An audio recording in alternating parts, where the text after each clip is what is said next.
Uh, let's see, Will, you want to be timekeeper tonight? Yes, I'd be happy Okay, to. thank you. Let's go ahead and call the meeting to order at 6:31 p.m. Number 2 on the agenda item is public appearance for non-agenda items. I assume, is there anyone in the room to present? Okay, no one present. Item 3 on the agenda is the approval of draft minutes from August 8th, 2022 RCC meeting. Do I have a motion to approve those minutes? Make that motion. Diane approves. Second. Gabrielle, second. Open for discussion. I have a couple things. Okay. Under 4C, let's see, let me pull that part out. I'd like to say that instead of fill reusable bags, use reusable bags. Okay. And then under 4F, the second paragraph, I'd like that to include the fact that we discussed that that the city recently completed a report and identified other projects having a higher priority. Okay. And then on number 7, there was nothing showing. It was just the agenda items. Did we not have anything for number 7? I'll have to go. Let me pull that up here.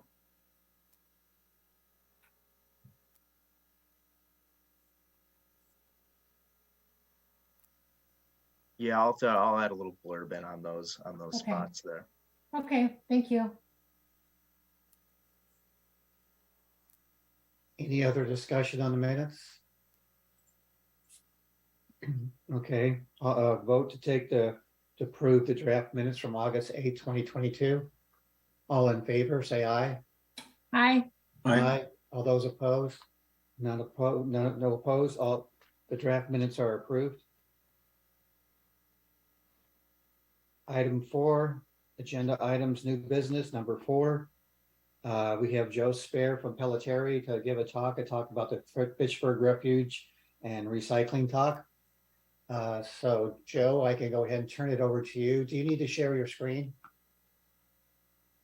Yes, sir. I have a short presentation to go through. I don't think it's going to take the time you guys were so kind to give me. So hopefully, we have some good interaction, some Q&A at the end, and I'm happy to stick around and answer any questions. Okay.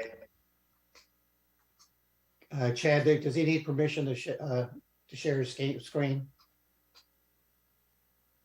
Okay, great. Let's see if we can get this fired up then. You guys just let me know.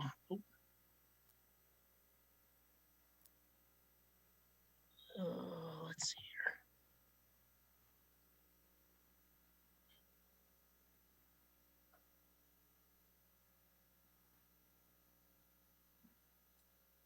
here. One sec, sorry. Here we go. Too many windows open. All right.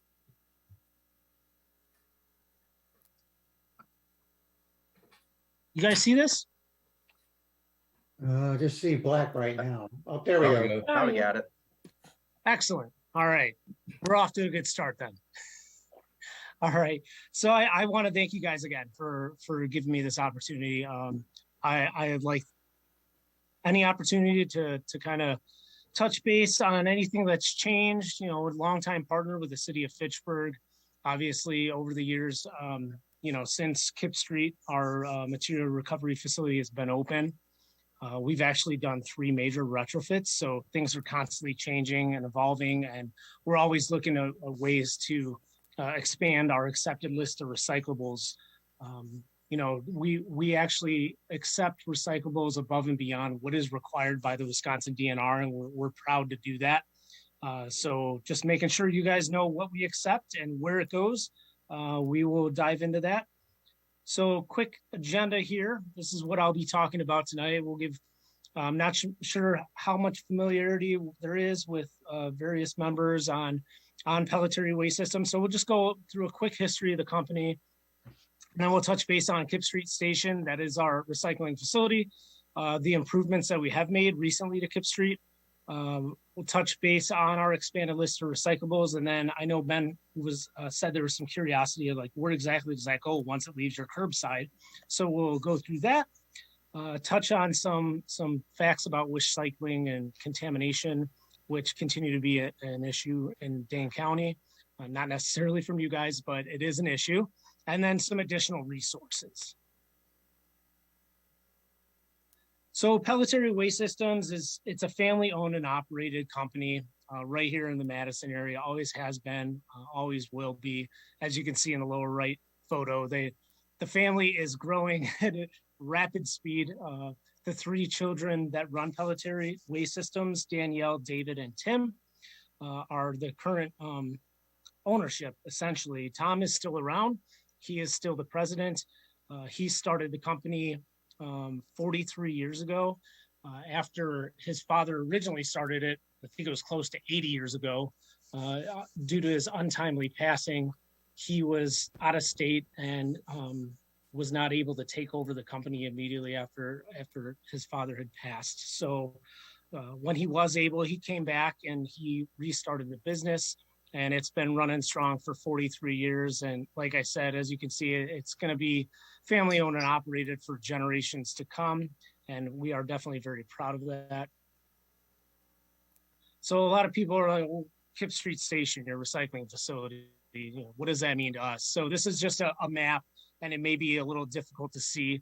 It's actually not far from the Dane County landfill. It's just off Stoughton Road. And it's not far from Fitchburg at all. So your stuff that gets taken curbside doesn't have to travel far to get to our facility.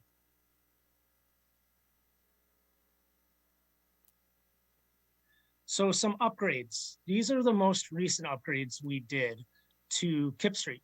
Is everybody hearing me okay? Yep. Okay. One of the big ones, and let's be honest, this pandemic that started in 2020 created definitely a lot of additional recyclables because people were shopping from home. The Amazon effect is definitely very real. So what we did was we implemented some technology that was not previously capturing smaller cardboard items, which was unfortunate because if it's not captured as cardboard, it's captured as paper. And then that is made into tissue paper or paper towels, which is then an end-of-life product. You use that once, and then it ends up at the landfill. So being able to capture that ensures that the cardboard is getting made into additional cardboard, which is essentially feeding the need demanded by the markets from shopping at home. So it's getting made into more packing material. So the demand is there and the product is there. We're happy to provide that. The other thing we did was PET bottles that had pretty heavy residue historically was not being captured. So it was considered residual, which is just a fancy word for trash. So we implemented technology for more heavily soiled PET products. We are now able to capture that. We use a combination of robotics, artificial intelligence, and the third one's escaping me. I'm sorry. So essentially it's light. So light reflects off bottles and it tells us what kind of plastic that is. And it sorts it accordingly, which is a pretty cool technology. And if you guys have not seen the video of Kip Street, it kind of goes through all of this. It's about a 7-minute video, and we'll get to that in a little bit. I will ask for some feedback on that. And then the newest and really kind of the neatest, hot and cold paper cups. We received a grant from the Paper Cup Institute to get the technology needed to capture those as single stream. Whereas historically people were probably wish cycling, we like to say, and that's, again, I'm kind of jumping ahead, but they probably assumed we were able to recycle those, and we actually weren't. They would end up getting sorted out and they would go to the landfill. Well, now we actually do have the technology to capture hot and cold paper cups. and it's part of our now included list of accepted recyclables. So it's a pretty easy peasy type preparation to get those into your recycling. All you do is take, like if it's got a plastic cap or a straw, you take those off and you throw those in the trash because those would not be accepted. But the paper cup in and of itself can go into your recycling. So touching base on a couple things that are accepted in our stream. This is not necessary for, it's not necessarily true for, some of the national haulers. This is very specific to us. What we accept that is not required by Wisconsin DNR are those hot and cold paper cups, as well as paper, milk, and juice cartons.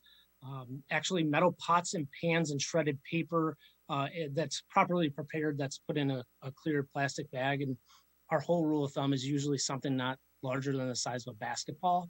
So just like a plastic grocery bag. That's a good way to repurpose that, is to throw your shredded paper in there. Small metal appliances like toasters and blenders, as well as like small plumbing fixtures, can go into your single stream. And then tin and steel cans are also part of our expanded list of recycling. So this is a big question. I get asked this during almost every Kip Street tour. A lot of people want to know if this still stands true, because it's subject to change over the years. They say, where does our recycling go? So part of our packets, when we respond to new municipalities that are looking for a new hauler, is a lot of our letters of reference or anything like that. And we actually have ones from Strategic Materials, which I put their quote here in the bottom, but that's where our glass goes. Like, we genuinely recycle glass, which is not, unfortunately, it's not true. A lot of haulers will say they accept glass, but they don't commit to actually recycling. It's very tough to recycle, but it does equate to about 20% of your recycling stream. And the other 10% is residual.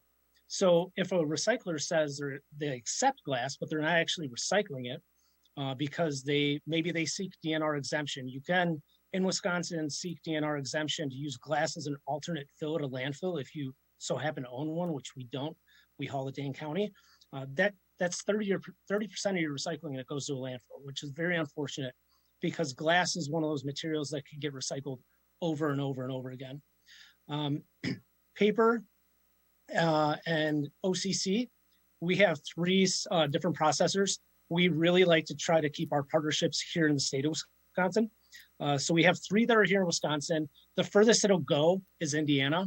If we have to ship things out of state, we try to keep them to contiguous states or right here in the Midwest, because there's no sense in trying to be a green company if you're going to send your things far and wide to be processed. So those go to Indiana to be made into new cardboard material, as I had discussed earlier, and then paper gets turned into like tissue paper or paper towels. Plastics currently go to Michigan. So they either get made into new bottles or they get made into like landscape edging or drainage tiles for construction and things like that. And then metal stays local right here in Madison. So essentially what happens to those, they get melted down and made into new metal products. Kind of same thing that with aluminum cans. Those get made into new aluminum cans. So another little blurb from the Carton Council below, who we've partnered with on a number of things that were very instrumental in our paper cup recycling. We've got over a 2-decade relationship with them. Hey, Joe. Yes. What are examples of number 1 and number 2 plastic bottles? Just your run of the mill, if you're drinking whatever brand bottle you buy at the grocery store, those are your 1s and 2s. Or if it may be a sport drink bottle, things like that. Just your kind of your common, use and toss type bottles. Okay. Joe, do you use all metals for metal recycling? Yes. Yep. So we use all metals and we use Alter, because those are the 2 Madison-based metal recyclers. And it really just depends on proximity to where you are versus where they are. We just try to bring it to the closest. Okay. Okay. And we usually refer people, if they have a means to haul their own metals, because they usually have to pay us, not for curbside, but if they have like a large item they want to get rid of, we usually say, if you're able to haul it yourself, we encourage them to bring it there. Fitchburg has at their drop-off site, we have a large roll-off, I guess it is, for metals. And Yep. I think, Ben, you can help me with this. I think we use all metals, don't we? For recycling? Yeah, I believe so. Okay, Joe, I have one other question, as long as we were doing questions. The plastic lids that are on cups, paper cups? Yep. So they have the recycling symbol. Are you saying those can't be recycled? So what I always try to tell people to remember is in single stream and what we're able to accept, it's got to be a plastic container or a cup. So just remember, it has to be able to contain something. Something that is not as 3D as a cup or a bottle could get mistaken for paper and end up contaminating the paper stream. So what if we, like when you get a pop bottle and it's got a screw cap on it? Yep. And we put that, or maybe a milk carton with a plastic screw cap. If we put that inside another plastic, like a plastic bottle of juice or something, that's all right? So bottle caps and even carton caps are fine to stay on for a few reasons. Processors are accustomed to a certain level of contamination. They expect caps to be on there. Also, it's more likely that a plastic bottle is going to stay in its true 3D form if you trap the air in there by keeping the cap on, because one of the simplest technologies, so to speak, that we use at our facility is gravity. So it will go up a conveyor belt and those 3D products will topple back down instead of carrying up with paper and cardboard. Okay. And the same could be said for like a glass salsa jar. Mhm. You can keep the metal lid on because our system will break the glass. Once the glass is broken, the lid detaches, and that'll carry on to the magnet, which will then pick it out, and that will continue on with metals, and the glass goes on with glass. So will you accept broken glass then? I believe if it's bagged, it's Okay. got to be in a clear bag. Okay, thanks.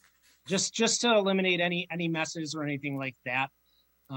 As long as it's, bagged up in a clear bag, that should be fine.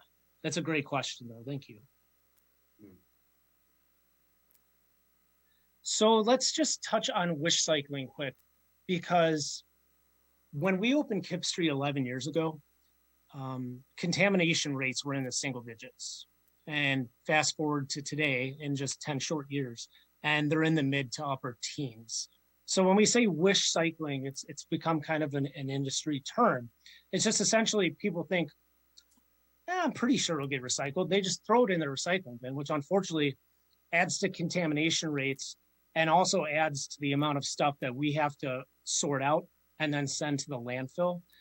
So it's always best to check your list of accepted recyclables that it's all available on our website. City of Fitchburg has a dedicated landing page on what we can accept. So if you're ever in question, either check there. I'll get to this later, but we have a great resource page that goes over accepted recyclables and the most effective way to get those ready, whether it's a small rinse out or whether it's, do I keep the caps on or off, or anything you can think of. A wine bottle, how do I effectively recycle a wine bottle? And they're all a minute or less. It's a great resource. There's 20, I believe now, that will go through the best way to prepare your recyclables to be put in your single stream bin. So again, it's just a matter of, we put a lot of effort in educating the public so that people are recycling properly, so that we can hopefully get that contamination rate down. And if things need to go to the landfill, they get put in the trash and go directly there as opposed to coming to us first. I have another question, Joe. I've been to your site a couple of times and I've seen that conveyor belt. Doesn't that catch things that, let's say we do wish recycling. Mhm. Won't that catch things that can't be recycled? Correct. There's automated pieces to our recycling facility. There's a human element to our recycling facility, which is why we request things, if they're going to be in bag, to be in clear bags. Because not only do we serve municipalities, but we serve commercial accounts and hospitals.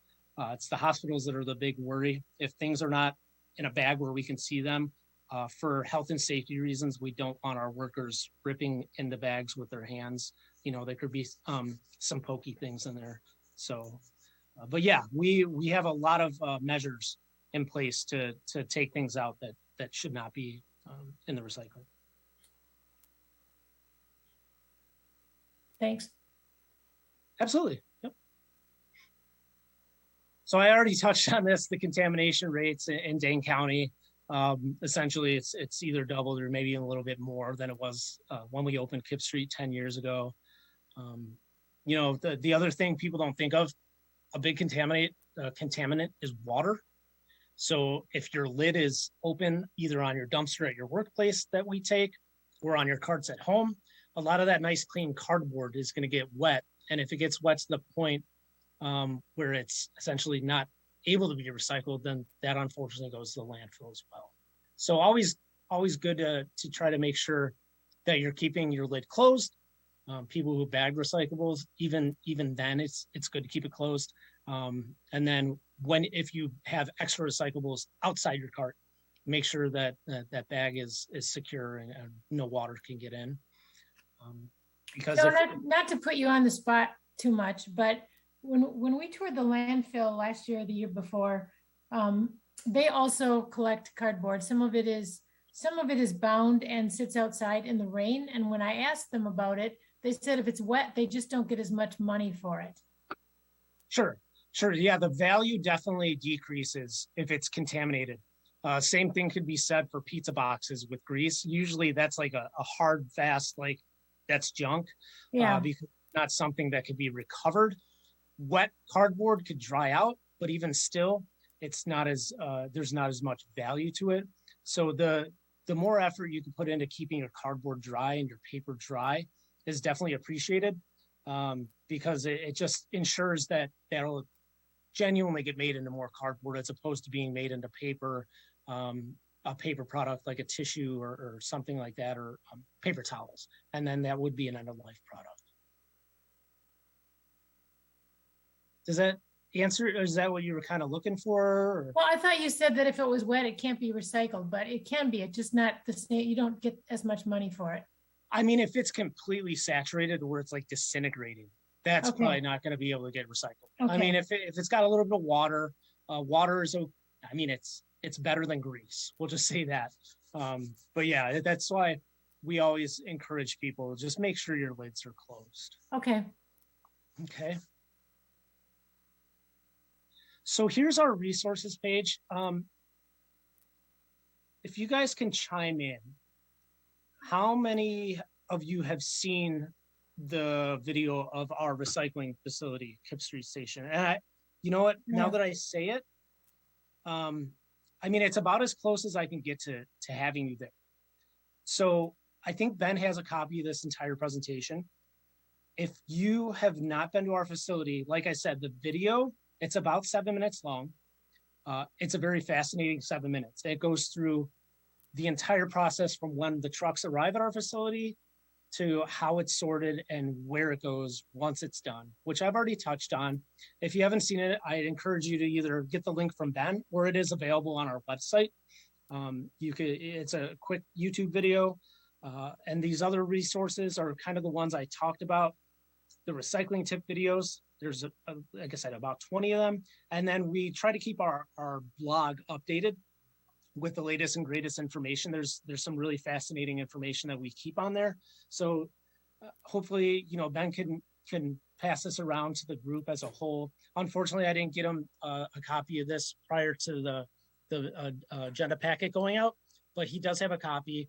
And I would definitely encourage you guys and gals to take a look at these videos if you have time and share them. I mean, this is all public stuff. Anybody curious about what happens to recycling or wants to know how to be a more effective recycler, these are great resources.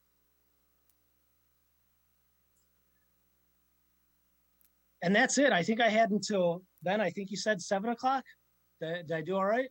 Oh, Yeah, we perfect. have questions for you. Yeah, I know. I was hoping I was going to have a little bit more time, but I'm happy to stay as long as you'll have me. You fire away. Your predecessor, Tim, used to come to our meetings, if not every year, certainly every other year, and we'd have a pretty good dialogue about, for example, things that we can tell residents, things that Fitchburg residents could do better to improve recycling. But before we get into that, I just want to clarify. So everything that you collect for recycling is kept in the States to be recycled?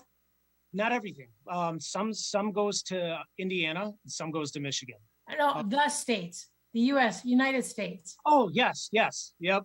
The only thing that used to get exported, I believe, were films, when bag in the bag was still a thing before the markets stateside got so tricky. And that's when, unfortunately, it was a lot of our competitors were sending, we'll say, unfavorable things overseas. And they said, stop sending us your trash. We don't want it anymore. Well, that's where all the film processors were, which ultimately led to the demise of the bag in the bag program in a single stream environment. Now, you will find that a lot of your local grocery stores will still accept the plastic bags, usually right when you walk in the door. I know when I go into my local store, there's a bin there. The reason being is because they keep those segregated from anything else. It's all bags, it's all film, and it's not contaminated. But those are it's such a tough market for films and bags, and it's a tricky thing to find a processor. They've become rather, I don't want to say picky. I honestly can't blame them. If it's wet or if it's got food contaminants on it, they really don't want it. So if it's all kept together, essentially what those grocery stores will do is they'll keep it together, they put it in a baler in the back, and they send a big brick of it to a processor. And it's all clean, it's all dry, and there's no contaminants. And that's really the only way they'll take it, which is why we had to stop accepting that in a single stream environment. Okay, then back to my lead-in question. What can Fitchburg residents do better? Fitchburg, I gotta compliment Fitchburg. Your sustainability efforts are very worth an applaud. I gotta give you that. You guys offer an amazing resource with your recycling center to your residents, because oftentimes people have more than will fit in their bin. And you can't put styrofoam in a single stream bin. You guys have a dedicated styrofoam. There's a lot of things that Fitchburg does to promote sustainability that all I can say is just do your best to provide clean, dry recyclables. And when in doubt, either check our website or call it. We have a fully staffed customer service department who are very knowledgeable on what can and cannot go into recycling. So I would just point them to us. I don't think city staff needs to field phone calls or emails from residents on what we will take. That's our job. So I would just say point people to our website or tell them to give us a call. So can you speak to the efforts that you guys have taken or plan to take to make your fleet and other business practices more sustainable? Sure. So our commercial fleet, we have CNG, compressed natural gas trucks that are way more fuel efficient. I actually envy them when I drive past fuel pumps and I see the price of CNG gas. It's better for the environment. The Dane County landfill, not that we get their CNG, but the Dane County landfill actually has technology there that the gases and things are generated as CNG, which then fuel their fleet of trucks, which, by us bringing them exclusively within Dane County and surrounding areas, by us bringing them our refuse, not only do they benefit from that, because then that gets turned into CNG, a portion of what we pay in disposal also goes back into Dane County for the upkeep of green spaces and local waters. So it's keeping Dane County beautiful. It's a great partnership. It's a long-standing partnership, and we really value that, because they obviously are also invested in keeping things green and keeping Dane County a nice place to live. is there an intention to move some of the residential fleet or all of the residential fleet towards that as well? I don't know the intent. I know there's definitely ways that we're investigating or keeping on top of residential trucks and what's available there. I think it's a matter of supply and demand, who's able to give us residential trucks for CNG. But we've definitely been chipping away at our fleet, trying to get a good majority of those. Any thoughts on Pelletieri buying or investing in some vacuum trucks to collect leaves? No, not there, not quite there yet. I think it's really cool and being able to do that right now, because we do collect them manually. I don't know what point we'll get to, what threshold we'll have to get to. I mean, we currently service 35 municipalities. I mean, that seems like a good number to me. But I don't know what threshold we'll get to, because not all 35 contract with us to do brush or yard waste pickup. So it's just a matter of when it makes sense, and there's, it makes sense to invest on that kind of thing. I can't commit to timing on that, or if it's going to be in the near future. Could you investigate that a little bit? Because, for example, Madison, and we know the size of Madison, right?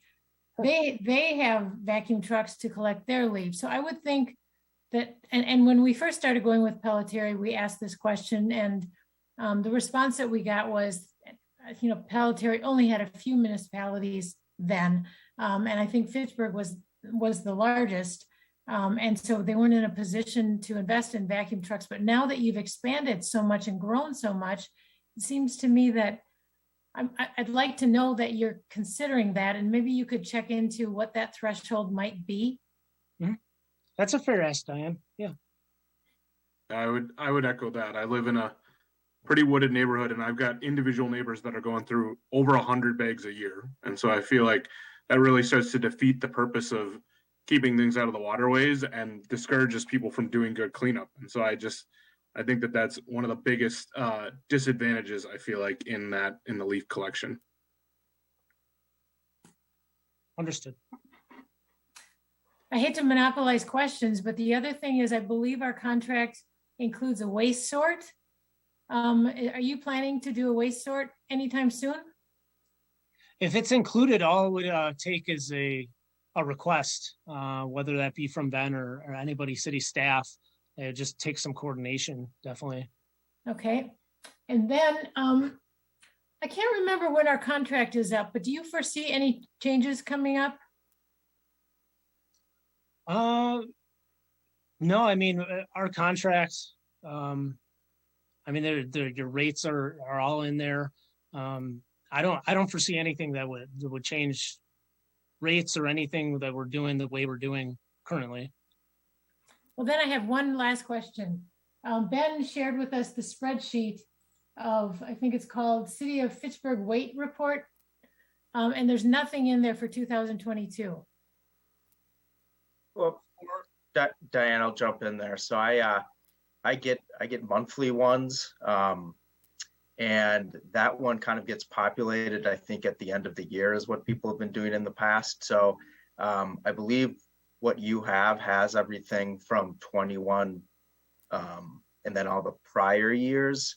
I don't know, dating back quite to when, but I do have 2022 data. I just don't have it all into a single spreadsheet yet. Well, so we used to get this partially completed during the year. For example, maybe in, I remember we got something partially completed one year by June, because we were talking about changing the number of brush collections going forward, and we're having that discussion and want to present something to council. And then we usually get it about this time, because we're talking about our calendar for brush collections for next year.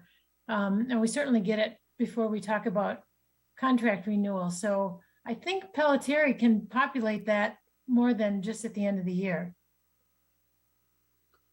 Joe, can you help us with that?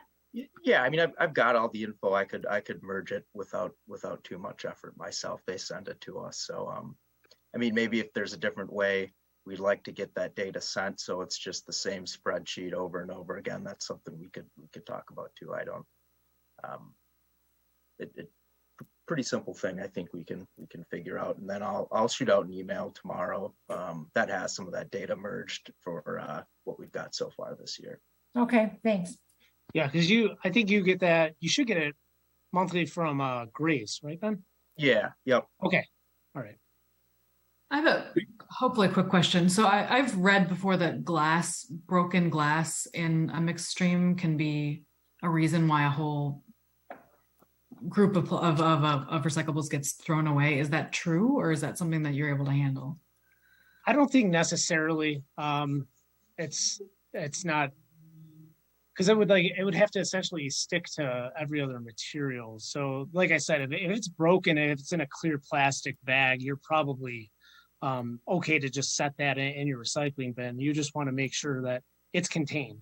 For one, it ensures that glass stays together. We do have bag breakers as part of our technology. And if it's in a clear bag and it doesn't get broken by the bag breaker and gets to the human sorting, they should be able to break that open. They wear gloves to protect their hands and things like that. It also minimizes it from spilling out of your bin when it's dumped. We don't want broken glass all over your street. So it should always be in a plastic bag. If it's broken, yeah. Oh, but if it's whole glass. If it's whole glass, it could go right in your bin. That's okay. totally, yeah. Okay. And then the other question is, in terms of recyclables, you mentioned that sort of flat, plastics typically just get mixed in and contaminate paper streams. Like, is there a list of the types of, because I feel like people, that thing you said about it being a containable, like it has to contain something in order to be recognizable as a piece of plastic. That's a really helpful, thing you can tell people, I think, to help them understand. But are there particular list of plastics that are just it's just a waste to throw them in, like lids, for example? Sure. So it's on your list of accepted recyclables. It'll say plastic bottles, cups, containers, number 1 through 7. But I would point people to the resource page with the recycling tip videos on the most effective way to recycle plastics. And it's not only plastics. If you think of, let's say, a soup can, you take your top off your soup can, and that's very flat. And it's flatter than a cap. That would get mistaken for paper in our process. The workaround there, much like a twist off bottle cap on like a glass bottle that's also metal, you take that can, if you have like a larger one, you can throw bottle caps and or lids in that and then crimp it shut. So then that metal container is containing those other metal items that will then carry on into the metal stream. Whereas if you just threw a flat top, it'd get in the paper. If you threw because you got to think, a bottle cap is about the size of a quarter, right? And our glass gets broken down into quarter-sized pieces. So those little metal caps, if they're just thrown in loosely, are going to unfortunately contaminate the glass stream.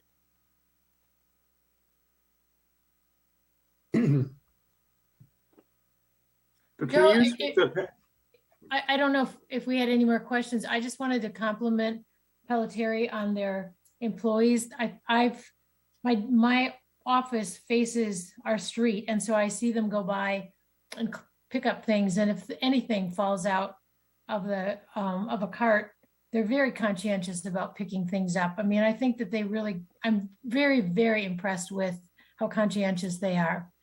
Fitchburg has not always used Pelletieri, as I'm sure you know, and I don't know, Pelletieri's employees are the best that I've seen. Thank you, Diane. We appreciate that because we don't always hear the good. Usually it's somebody who doesn't realize that sometimes our drivers don't notice if they spill something. When they do,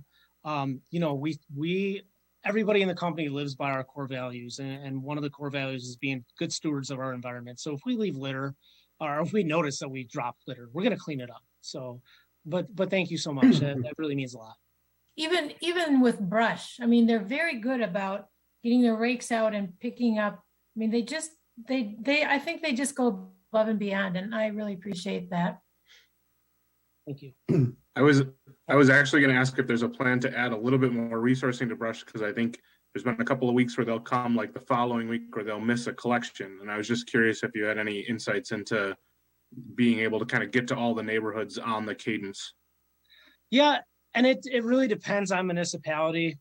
If we feel like we get more volume or we were overwhelmed with the amount that was required, we try to communicate that and say, listen, historically, we've got it done in 5 days, Monday, Friday, but we're starting to see more volume or anything that may impact how fast we're able to get it done. We realize you guys don't want it sitting at your curb for a week and a half at a time.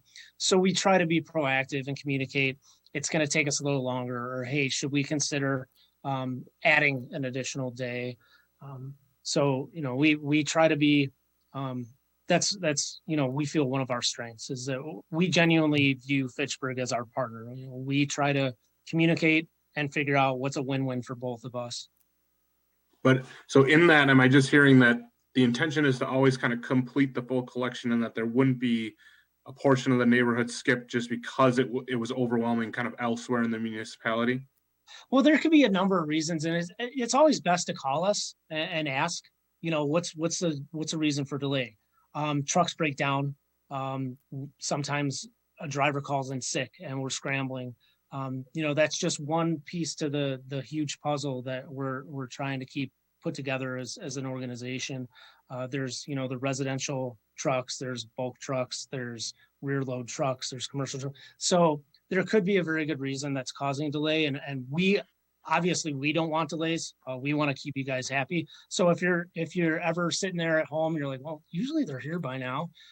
Give us a call because there may be a good reason. And we could give you at least peace of mind and some realistic expectations in regards to like what timing can look like. But usually you try to get it done in the week that it's scheduled, correct? Right.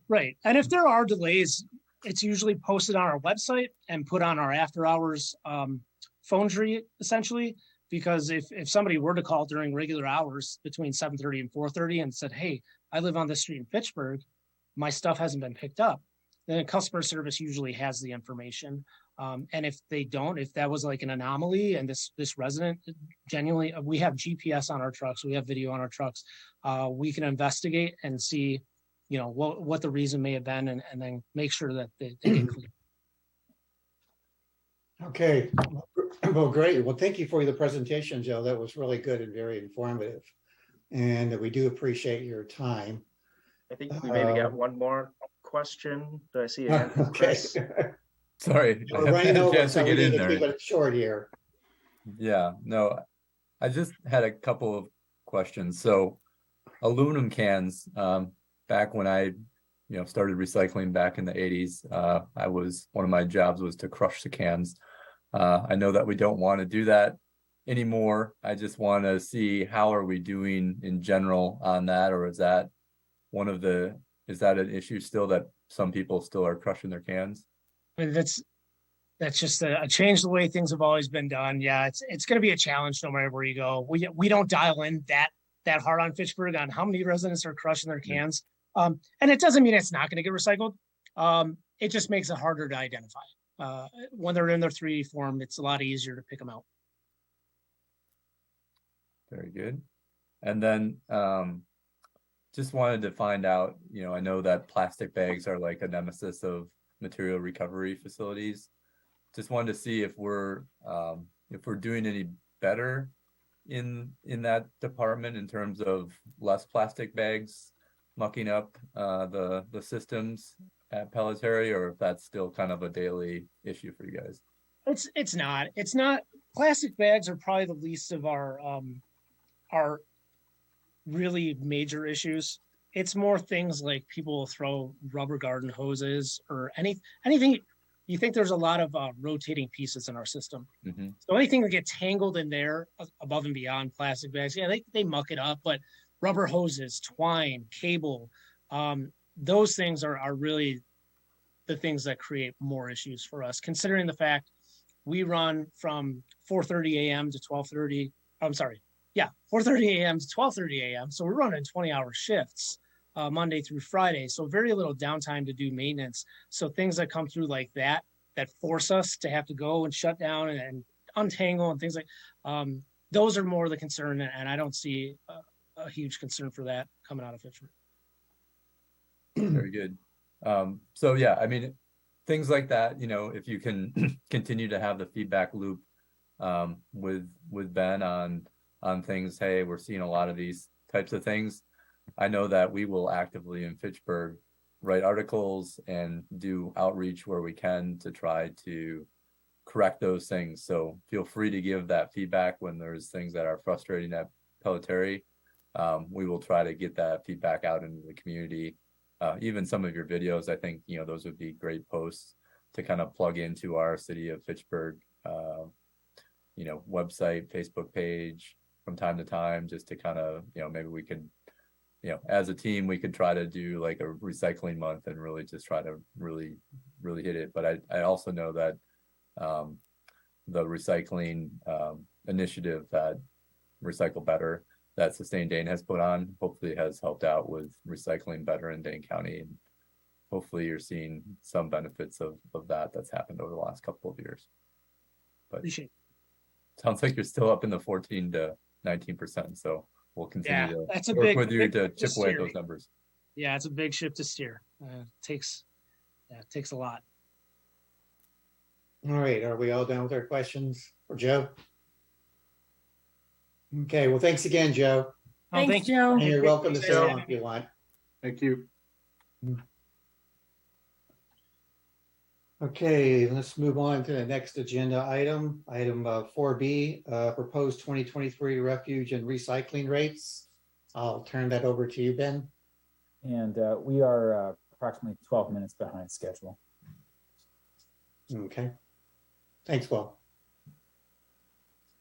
Joe, I think you're, oh, no, we're good. All right. I'll share the screen here quick.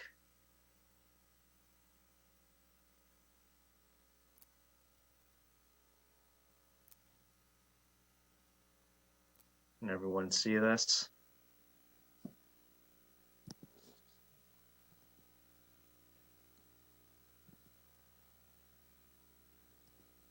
All right. Well, that's not what I want.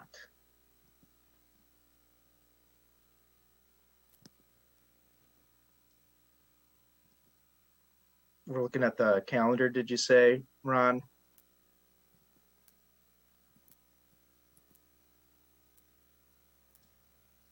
We're looking Sorry, at the I rates. myself, the Oh, recycling sorry, rate. the rates. All right. So here's just this first page. Can everyone see here? Yeah, I'm seeing the agenda too.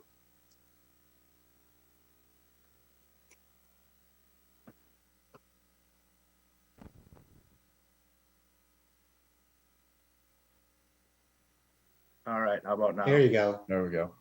All right. So these two tables here, this is essentially the estimated solid waste contract costs for 2022, and these are the estimates for 23. You know, this table here really isn't necessarily as exciting. Really, the change here, if we want to just look at the totals, you know, we're projecting by the end of 2022 a total expenditure for contract costs of just over 1.2 million. And then in 2023, we have that estimate at just over 1.3 million. So about increase there of 9.1% compared to last year. So the biggest driver for that increase, I mean, I think if you saw here, the increase from 21 to 22 was 4.1%. So this is driven by, we've included some money in the budget request this year for to cover fuel surcharge events. So, you know, back in spring, when diesel prices and gas fuel prices in general were so high, the contract allowed Pelletary a surcharge. So for every, you know, certain increment over a set diesel price, there'd be a surcharge.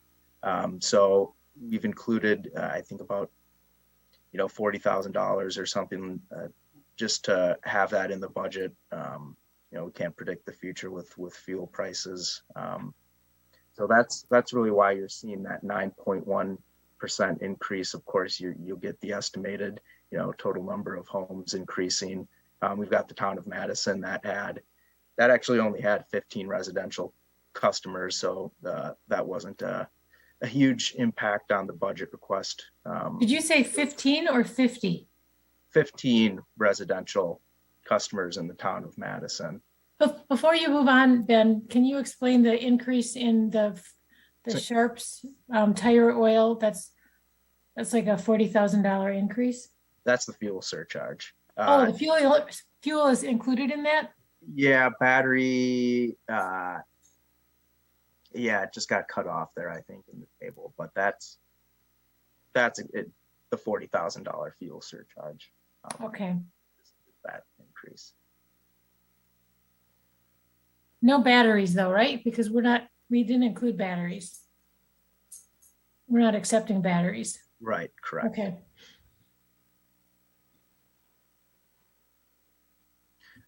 All right. So if we want to look at this sheet, I think most interesting columns are probably the 2021 actual, the 2022 adopted budget estimate, and then the budget request, so we can kind of see what's been going on. So if we look at, this is the 2021 actual, there ended up with a surplus of $27,826. This was different than what was projected at 21 initially. I can get those numbers.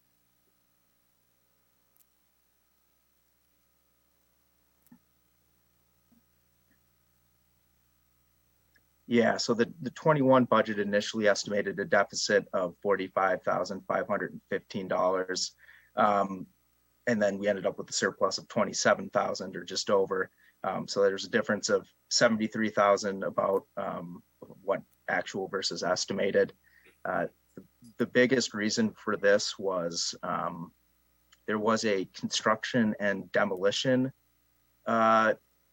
fee or something that was being paid. I'm not exactly sure what the origins of that, but there's now a bucket of money that was, I think, in the amount of $26,000 or so that were basically forfeited construction and demolition waste fees, which were then via a resolution in 21. They were meant to be used, that additional money was meant to be used on public outreach and education for construction and demolition wastes. And that money was never spent. There was also additional money from the P card rebate. So we used the P card to pay the Pelletary contract. Maybe there was just a higher rebate percentage than what was previously thought. But that was one of the other drivers on the revenue side. And then on the expenditure side, there was a $20,000 compost screener that wasn't purchased. So that kind of gets you from the planned 45,000 deficit to the 27,000 surplus. If we go into 2022, you'll notice a similar theme where the adopted 2022 budget expected a deficit of 62,000. Where now we're looking at a deficit of just under 98,000. That's almost entirely due to those fuel surcharges I mentioned before. Everything else is really tracking pretty well. But you can see here this other contractual services, that's the Pelletary contract, and you got about $48,000 higher than what was adopted in the budget, and that's pretty much all that fuel surcharge. So going into 23. Ben, are we not buying that compost screening thing, that piece of equipment? Not this year. we may have it in the budget. I think we do actually for next year. That's Okay. kind of one of the biggest complaints about the compost is that it's a little woody. So that screener, I think, would maybe encourage people to use more of that compost. Do you know So- why? Do you know why it wasn't purchased last year? I don't know. I'm not sure. So Ben, is that an existing budget, but do we have that, or is it gonna be a new budget? It's existing. It's just getting carried over. Here, okay.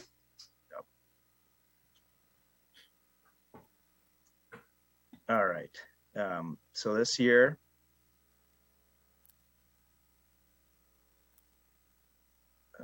budget request is fairly similar, again, outside of that $40,000 to cover that fuel surcharge. That's really the biggest driver. And then of course the extra homes.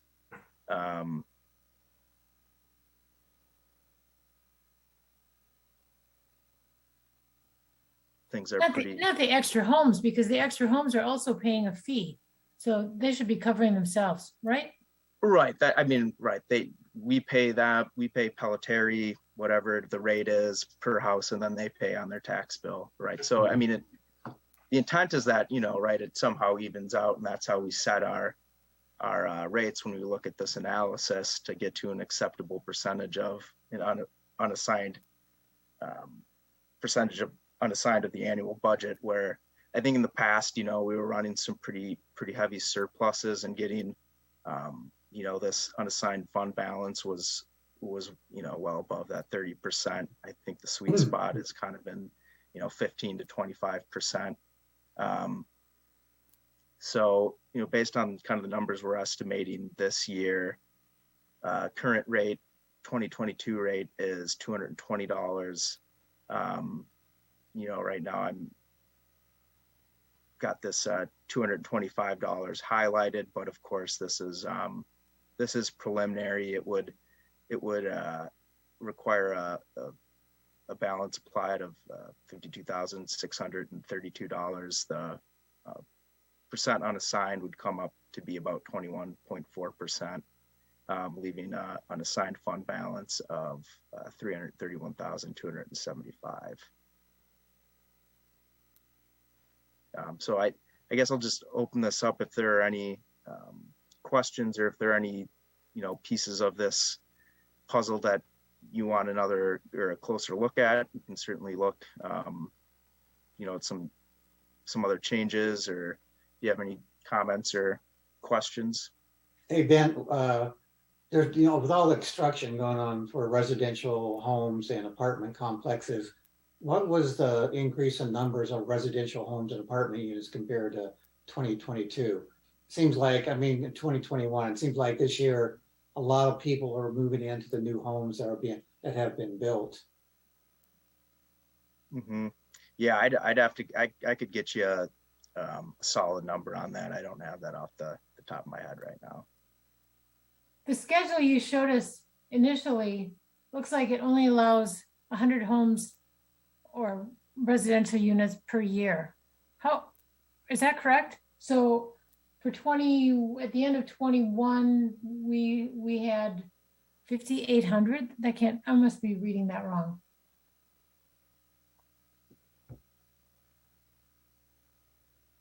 Oh, I'm looking at the wrong chart. 5,900. Okay. So is that accurate? We have 5,900 customers using Pelletieri? It's a little bit more than that. Like I said, I could get the exact number. I just have to, might have to find that. So Diane, I was confused at what you're saying. The city only allows 100 new dwellings per year. Well, if you look at the two columns that he has in each year, it's only increasing the number of units by 50. So if I understand that chart correctly, in the first half of 2022, it increased 50 units over the previous year. And then the second half, it's increasing 50 units over the first half. So that's 100 units, right? Yeah. It's just an estimate, kind of going back at previous years and seeing trying to guess. I don't know how many people are going to buy a house in Fitchburg in 23. We can kind of guess based on, okay, how many plats are there out right now? But I mean, it's an estimate. Well, I understand that 23 is an estimate, but for the end of 21 and the beginning and through June of 2022, we should have actuals. How close is this to actual? Oh yeah, I mean, I think I'd have to go back and get the exact number. This, if you want actuals, this is actual. I'm So this talking is about year to I'm date. talking about the number of units because Ben, as you know, from our earlier Mm-hmm. conversation, I went back and looked at last year's, and every time that table is presented, it increases 50 units every 6 months. So at some point, we should be truing this up, or this table is kind of useless. Right. Well, I mean, I think it's happened where sometimes it's less than 50 units, sometimes it's more than 50 units. Pelletieri sends us those weight reports. It has the customer report. So each month we have the spreadsheet where we have the exact number of single family homes that are being serviced by Pelletieri. So then, Ben, at the end of 2021, so December 2021, did we have 5,800 units? Because you added 50 for the first 6 months. So were we at 5,800 or give or take 5? Well, yeah, I mean, I can't answer that right now. I'd have to look at the spreadsheet. Well, the next time that we see this, I would like the starting base to be a true base, because we keep basing it on estimates from the previous year and the previous year and the previous year. I'd like it to be a true base. Sure.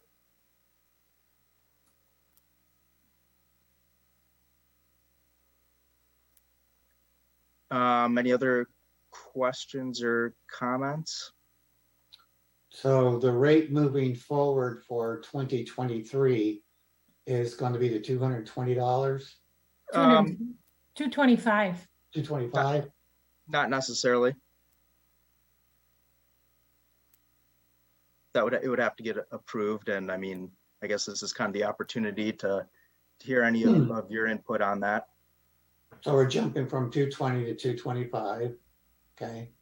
What happened last year, Yeah. because that was a huge jump, and if you remember, Yeah.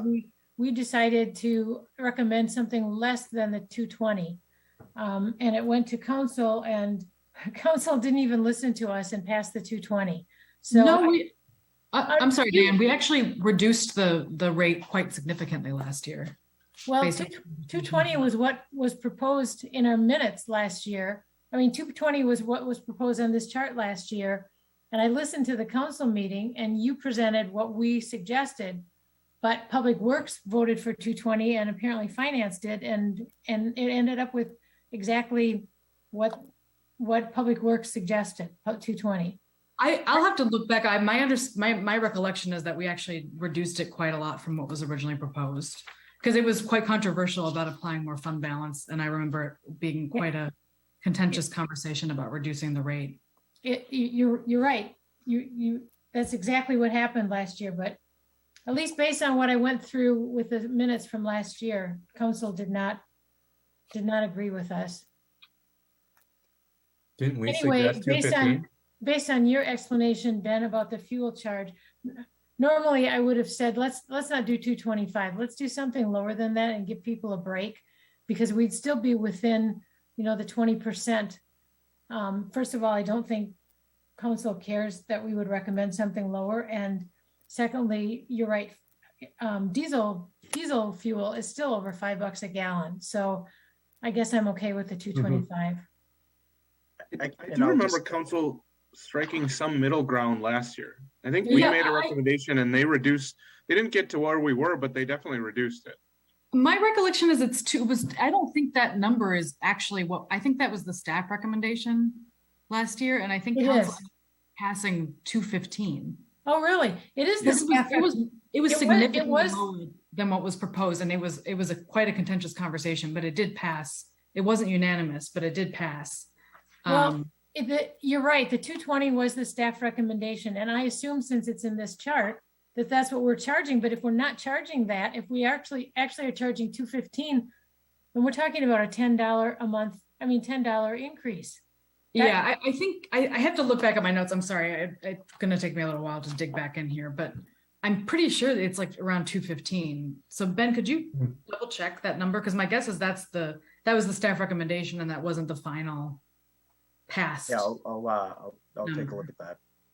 Well, Yeah, that would be a big increase. yeah, this is the last time we have to discuss this before it goes to council. Is that right? Probably. So we really need that answer tonight. All right. Well, yeah, I can take a look at that. I can see if I can dig back into my old notebook and see, because that would have been Around guess- the same time last year. Yeah. October, no, September last year. October last year.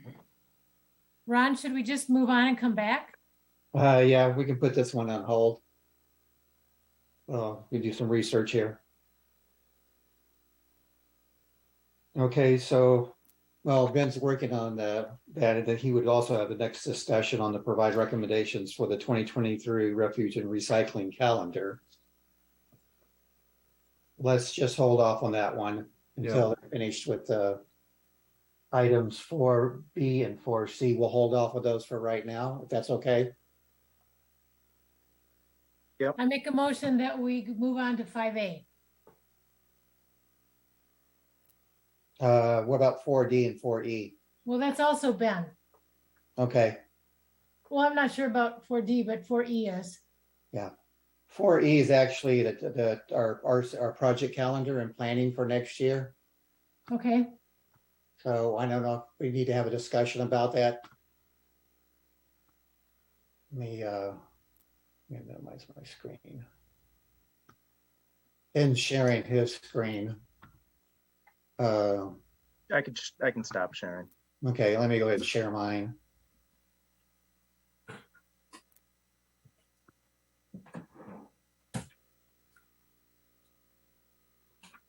And everyone see the screen? Mhm. Okay, so this is our calendar that we had for this year. We need to update this and, identify, potential new projects or activities that we'll be having planning for 2023.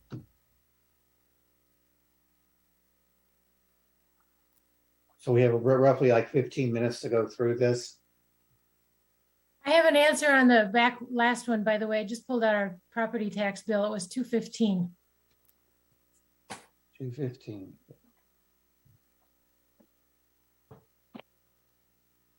Diane's got a way more organized filing system than I do. And it happens to be right at hand too. That sounds right to me. So I can't find my notebook, but I can. So the website says 250. The assessment was 215 for 2021, and I have this memory last year of us ending up being unchanged, and so I think that's right. And Ben, we might want to update that reference on the refuse recycling page on the website as well to the 2022 rate at least. Yes, we'll do. Well, with that in mind, I think jumping $10 is way too high. Considering the fuel charges. Even considering the fuel charges, because they were going to only go, I don't know how the rest of the numbers fall through.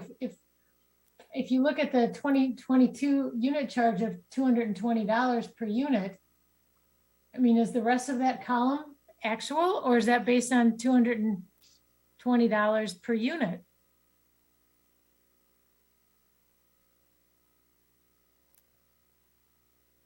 I'm going to let you share your screen again, Ben. So we're going to fall back to the items. Sorry, Go Ron. back. No, Okay. let's go back to items 4B.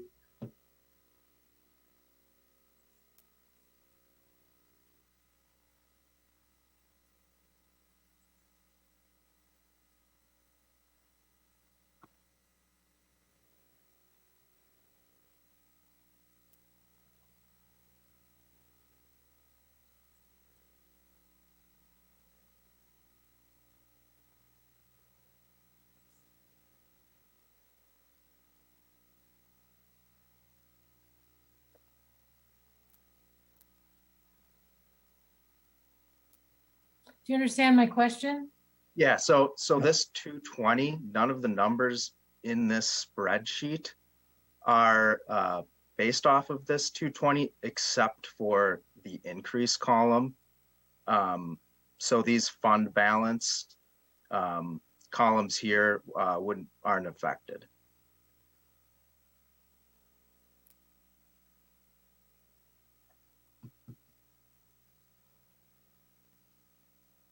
So you could see if we're at 215 and we wanted to, okay, maybe not 10, but $5 go to 220, that would put you at that 19.4%. If that sounds a little bit more palatable.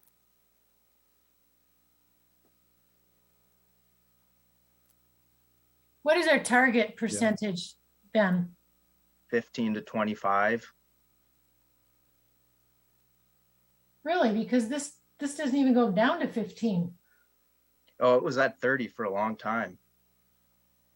So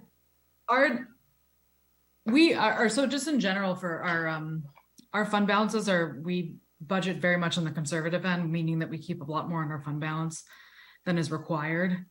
And I do think that there is, we don't want to continue bumping the fund balance down significantly every year. I do think that's in general a dangerous practice, because at some point in trouble because we'll have to increase rates a lot. I didn't mind bumping it down a little bit last year versus keeping it so high, but I would not be comfortable going under 20% personally, even though that's still above our minimum guideline. But that's where I am at the moment. Well, that would put it at 222. Are you comfortable with 222? I would be much more comfortable with that. Yes. That would be a $7 increase then. Is this something that we need a motion on? Do we just vote? I think we typically do get a motion on a rate. But it's not in the agenda to do a motion. So Okay. Can we do that? We can take a vote. I mean, it's not a resolution. It would just be a recommendation to the council, but I think it's better to take a vote on it if we're going to make an official recommendation. So we want to be just above the 20%, considering the fuel surcharge. So we think that 220, I was thinking 221, 222, somewhere in there. 222 gets us just above that 20%. Is that where we're landing? Mhm. I could live with that. Yeah, I think considering the fuel surcharge issue. Okay, so based upon the information that's been provided to us by the city and Ben, there's a recommendation that the commission vote on raising the individual unit charge from $215 to $222 to remain at 20.2% of the annual budget unassigned. Does that sound right? Yes. Yes. Okay. Is there Everybody okay with that? Gabrielle, you're on mute. Just to clarify, it's the unassigned fund balance, right? not budget. Okay. So is there a motion to approve the $222? I don't think we can do a motion, a formal motion, because it's not been noticed, but we can vote on it. Okay. As a recommendation. Yeah, let's take a vote on the recommendation of our unit charge going from $215 per unit up to $222 per unit. You just want a show of hands? Yeah, can I see a show of hands that approve this recommendation? Okay, it looks like overwhelmingly that we are recommending that we raise the rate to $222, or recommend the rate be increased to $222. Yes. Okay. So Gabrielle, how's that carry forward then? I will bring that to the conversation when we vote on Okay. it. Has this schedule already been included in a council packet? I have to double check. I don't know. I can take a look and see if I can get that answer by my council report. Well, would you know that, Ben? Yeah, this hasn't gone to any other council meetings or commissions. So you can change the 222 unit charge to be the 215. Yeah, I can. I realize this is all new to you and you inherited this, but Yeah. before this gets passed down the. Yeah, we'll make those Okay. changes, and Thank you. that's why we've got the numbers are preliminary on here. Okay. Good work, All Ben. right, thanks, Ben. All right, any more discussion on this topic, on Ben's presentation? If not, let's go ahead and move on to the next item. Discuss and provide recommendations on the 2023 refuge and recycling calendar. I don't know, Ben, you could pull that up. Yeah, I think I got to stop share and reshare here. Okay. Okay. We're about 30 minutes behind schedule. Okay. All right. Well, we can work through this pretty quickly. Can everyone see this here? Yes. Yes. So we've been working with Pelletieri. This should get finalized. This is draft right now. It should get finalized on Thursday. I think we're waiting just to get some of this brush collection dates finalized, as well as this holiday tree collection. I think that those were the only two items on this calendar that we're kind of waiting for answers from Pelletieri on. But I guess Ben, the city does the holiday tree collection, not Pelletieri. Okay, well, that should be easy then. So you've got the answer on that one. Yeah, thanks, Diane. Sure. Yeah, and I guess is there anything else we'd want to include on here? I see there is some information on, how to recycle stuff. I don't know. I mean, there's a lot of stuff jammed onto here already, but maybe a QR code or something to the recycling guide could be helpful. Was one thought I had. I wouldn't want to see this made any smaller.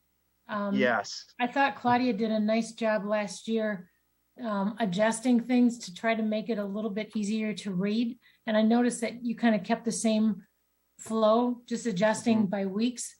I think it looks good. I don't know where you could, I don't know where you could squeeze that in, but I think it looks great. Yeah, I think it looks good too. On the brush, is there a requirement to have it wrapped in string? No. Okay. I did want to bring up on brush collection, and I know that we're already running over, and not only brush, but yard waste. I think when Bill was in your position, Ben, I don't know if you knew that he was in your position, but I think that he issued people warnings who put out, like, there's somebody in our neighborhood who puts out yard waste year round. I mean, and nobody's going to come and pick it up. So it just sits there and sits there and sits there. And I've noticed on bike rides, there are several houses that have yard waste sitting out now, and we're not picking it up until October. So I guess I'd like to encourage reminders in the Star that people should not do that. And I don't know if you want to go as far as, you might want to talk to Bill and see what he did. I don't think he ever fined anybody, but I think he told them, they can't leave it out by the curb, and gave them information where the drop-off site is. But I mean, there's brush that has been sitting out by people's curbs now. This is for a week, and we're not picking up brush until next week. So I'm just going to mention that because it's irritating. Okay, and maybe that's, is there a feeling, or do you get the feeling that there's maybe a need or desire for more yard waste pickups? I know there's only 4 compared to 14 brush pickups. So No, someone no, that doesn't. that's not what I'm saying at all, because we have the yard waste drop-off site that people could We bring do. things to. No, I don't want a truck going around to pick up 3 people's yard waste. Gotcha. Okay. No, I think maybe if there's like a simple thing that the city could leave on the individual's door to remind them that yard waste, and maybe attach one of these schedules with it. Yeah, I'm sure it's not a large number of people, but that, if it's not picked up, the city will pick it up and charge you a fee. Sure. I don't know if that can happen or not, but something to that to the effect, just like we get the water shut off notices every year in the winter time. I Sure. mean, not water shut off, but the freezing pipes. Okay. I just check with Bill to see what. Yeah, I'll see what he how did. they've handled that in the past. Yeah, If it's thanks. a letter. Anyway, I think the calendar looks really nice. Yeah. a Well, good I job. guess thank Claudia.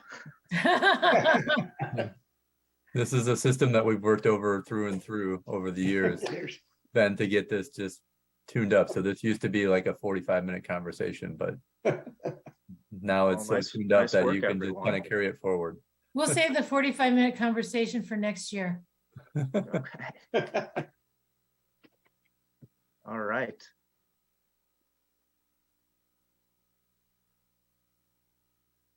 Okay, so let's move on to the item 4D, the RCC project 2023 RCC project and event planning, which is essentially it's pulling together activities for next year.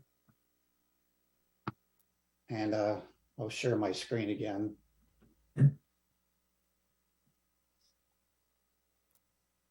I don't know if we have enough time to make that discussion today. I believe seems like when I look back at the agendas, this is more discussed in October. Correct if I'm wrong, Diane. I could pull up the calendar, but I don't know for sure. If you can scroll down to, Can you go to like October, November? yeah, I feel like it is kind of more in that time range, because I'm still thinking fall right now. And I'm not in 2023 mode yet. Yeah, well, November draft and discuss 22 annual reports, so it's later in the year. well, that's the annual report and And calendar events. Yeah. Yeah, maybe we could hold off on that. Okay. Well, September began discussing 2023 RC projects. Yeah, I feel like that bullet should maybe be a little further. Okay, maybe we'll get some Down. time for people to think about what we would like to do. I mean, I think it's nice to introduce it now, and then we can kind of think about it and talk about it more at a future meeting. But Okay.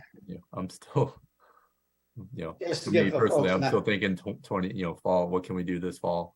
Yeah, so just give folks an idea. We need to think about, some focuses for 2023. And these are the things that we talked about and, hopefully we discussed this year. So if there's anything, certain specific items that you would like to see or bring forward for 2023, let's discuss it, at our November meeting Or October. or October. Actually, it probably should be October, Ron, because we don't meet in December, and by January, we need to have things, the calendar. Oh, that's pretty okay. well Okay. done.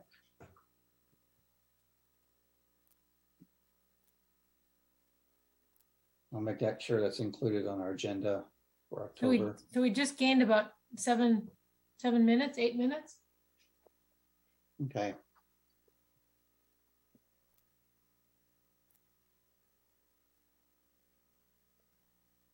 All right, so we'll move this further discussion into October.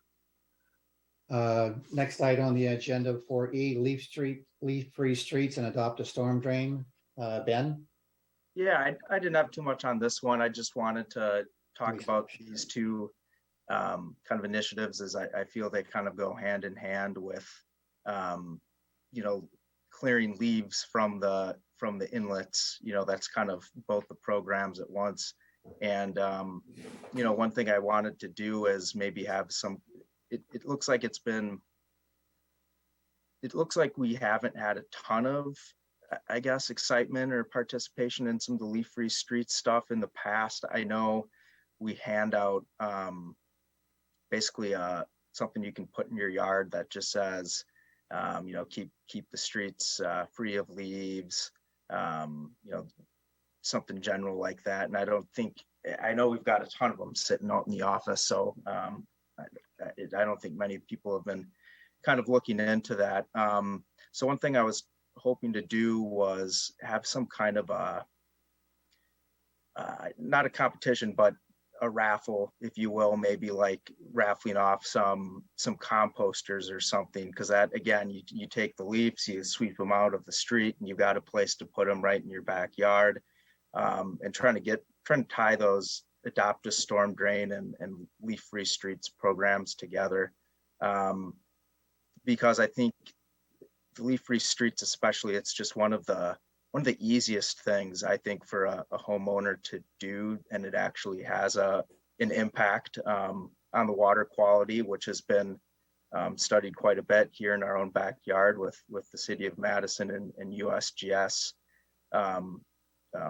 completing a study, and the results are pretty impressive with implementing kind of a standard operating procedure for keeping leaves out of streets. They were seeing some pretty significant reductions in phosphorus, and all, it's a simple thing to do. Anyone can go out with a rake or a broom or whatever, and rake the leaves in their yards and mulch it with the lawnmower, throw it in my compost bin or whatever. So I was just wanted to bring that up, see if any members here, maybe would have some ideas or thoughts of how to get a little bit more interest and excitement on those two initiatives or programs before we're seeing all the leaves fly here this fall. Ben, I think those signs came in a little bit in the 11th hour, and that's maybe why there weren't so many put out, but it would do no good for me to put a sign out because I live on a short street and I'm at the end of the cul-de-sac. Mm-hmm. But what if city started putting it on public property? There are a couple of, I think they're called outlots in my development where, and I know that our development agreed to have one to put a sign at the entrances to the development. But if the city has lots of signs, let's start putting them around on like outlots or, and I'll be happy to take two and get them put up in our neighborhood, but maybe we need to do that. And since, this seems to be very fluent in your brain, how about if you write an article for the next issue of the Star? Yeah, I like that idea quite a bit.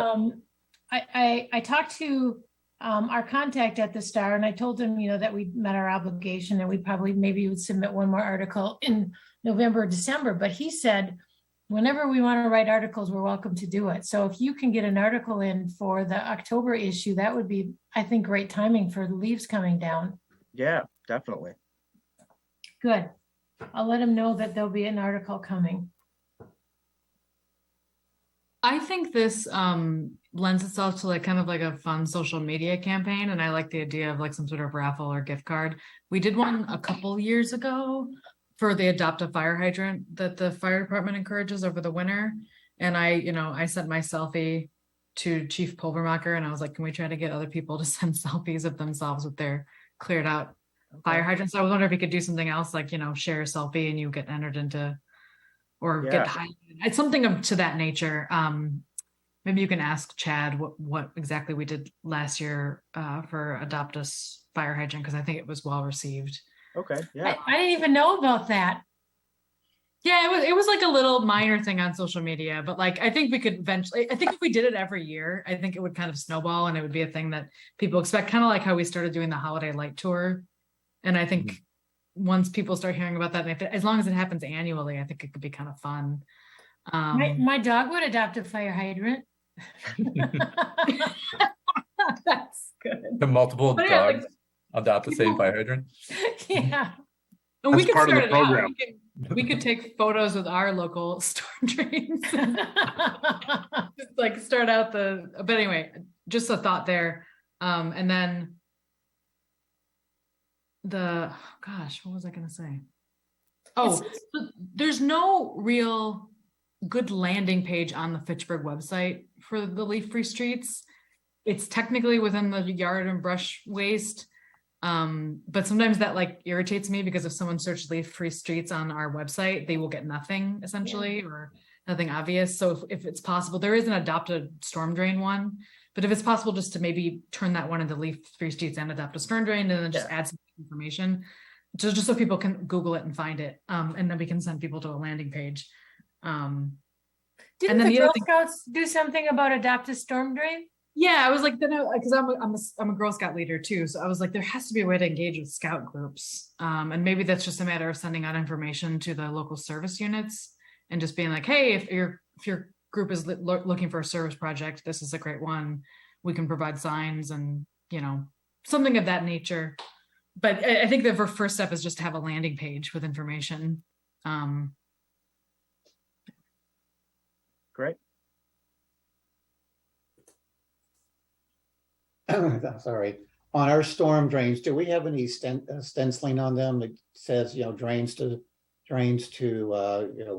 Swan Creek or Murphy Creek or to a water body? So the adopted storm drains come with a little stick-on decal that says as much. I believe some of the grates have a drains to lake casted in the grate itself. But yeah, I'm not. I haven't seen much stenciling. It'd be nice maybe to think about have a competition with the school groups or schools to adopt a stencil that we could use to spray paint on the drains. I think the reason that they used that, it's like a little medallion thing, was because it lasted better than the stenciling. I think that was the thought, because I remember we talked about the stenciling, but I really like the drains to lake. I'd like to see that just about everywhere. And is it just a matter, Ben, of I mean, can't we just put those on drains? Do we have to have somebody? Do we need volunteers to put them on with some adhesive, or what's the story? Well, they're real easy to put on. Anyone could do it. You mean a medallion? Yeah. So the ones that we have were provided to us by MamSwap. And they're really supposed to be for giving out when the storm drains are adopted, to kind of identify the storm drains that have been adopted. So I don't know if I don't see why we couldn't use those ones. Well, could you order some that just say drains to the lake? Because I can think of several that I'd like to put that on.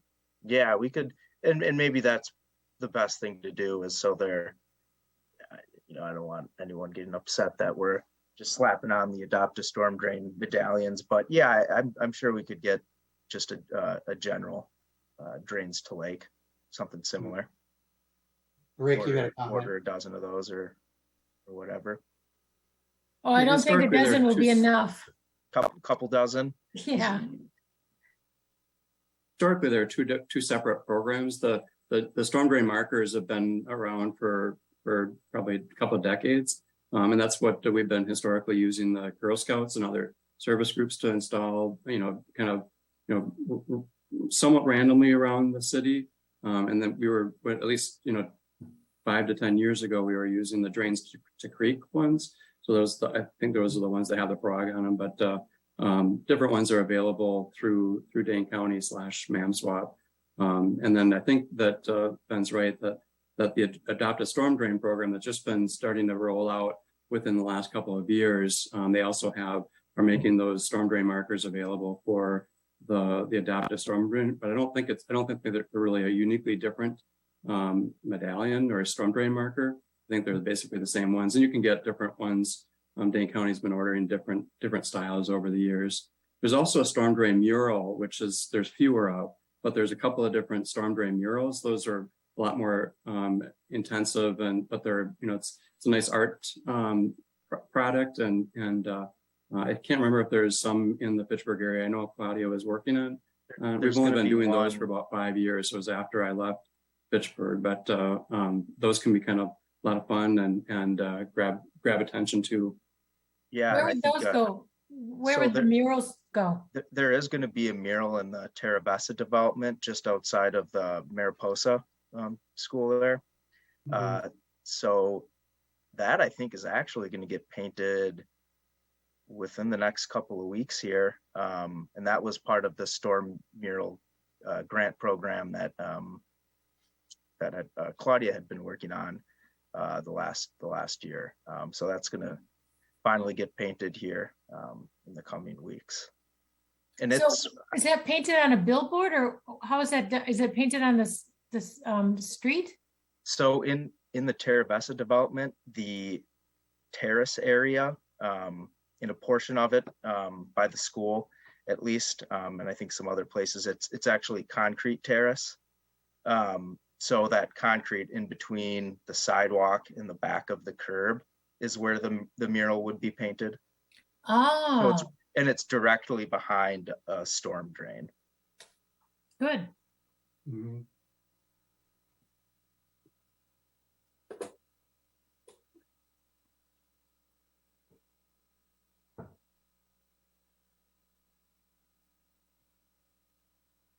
I personally, in general, think it would be kind of fun to start. This is something I've been thinking about, like some sort of like Fitchburg Citizen Committee. You get like if you do a couple of programs, like if you do the waterway cleanup and then adopt a fire hydrant every year and send in a photo, you get some sort of like pin, or I don't know. It could be kind of silly, but it could be a fun way to engage young kids and getting involved in the city. And it's just an initial idea. I've been kind of noodling on it, so I just thought I'd throw it out there as something you all can noodle on to. Do you think we're reaching out to, like, I don't want to say the underserved, but the lower income areas of the city, making sure they get represented in the things that we do like this? Instead of new fancy developments, how are we reaching out to those people? I mean, are we reaching out into their school programs or Girl Scout troops in those areas, or what? I don't know. Well, that's a good question. And I think that is somewhere where we could probably improve. Maybe it's not a good example for this instance in particular, but I think just apartments versus single family homes in general kind of creates it's more difficult to maybe reach people living in apartments versus single family homes sometimes, especially I think with kind of like the waste related stuff, since just because Pelletieri isn't providing them the service through the city, we still want them to be able to get the information on recycling and all that stuff, even though they're not using the city's service. So I think that's kind of one area where I think there could be some improvements, and I'm glad you brought that up, and it's something to I think keep at the top of the mind. There's two things we can coordinate with in the city, because the Healthy Neighborhoods Initiative exists, and Wade Thompson left the city, but we've recently replaced that position, and I regret that I don't know the new person's name, but Brad Sipple. I'm sorry. Brad Sipple. Brad Sipple. Okay, great. Thank you. As he gets settled in, maybe we can think about that, or maybe we could even flag it for the Healthy Neighborhoods Initiative Committee. And then on the other side, there's the Community Resource Office police officers that work in certain neighborhoods. They might be another person that they might have specific ideas about how we can engage the community around. But those individuals would be good people to engage in asking that question to get feedback. Just to add to that, for a little bit of background for people on this commission that may not have been around. So pre-COVID, we were more active in the multifamily complexes doing recycling outreach events. And so there were a couple different complexes, I think, that we've gone to, or we've done it 2 or 3 times, where we went out and we would do well, we get pizza for free, so we'd have that kind of in their common area, and then we would do like a recycling program. We'd show some of these videos, like the video that we talked about tonight with Pelletary, and then we'd kind of take a look at some of the things in their waste stream, and we just kind of hold them up, and we'd had some giveaways like candy bars and whatnot. We also took reusable bags and decorated reusable bags at those events. In the past, we've done things at the Boys and Girls Club. So, I mean, I think, we have not done as much of that the past couple of years. And, I think that's very important that we get back into those parts of the community with our activities, as we start to get back into doing more community outreach activities in the coming next 6 months to a year. I agree, Chris. I think maybe that should be one of our focus areas in our calendar for next year. I agree. Outreach and expanding into our neighborhoods. Mm-hmm. We seem to have meetings at parks that maybe are on the peripheral of the city, but let's get involved more in those neighborhoods where we have more multi-units and things like that. That's a good suggestion. All right, any more discussion? Try to catch up on some time. We can move on. If not, we can move on to agenda item 5A, the Fitchburg Star articles. And Diane, we only have one more left, or you say we can do as many as we want. No, actually, my article completed our Yeah, I saw that. commitment. That's good. Yeah.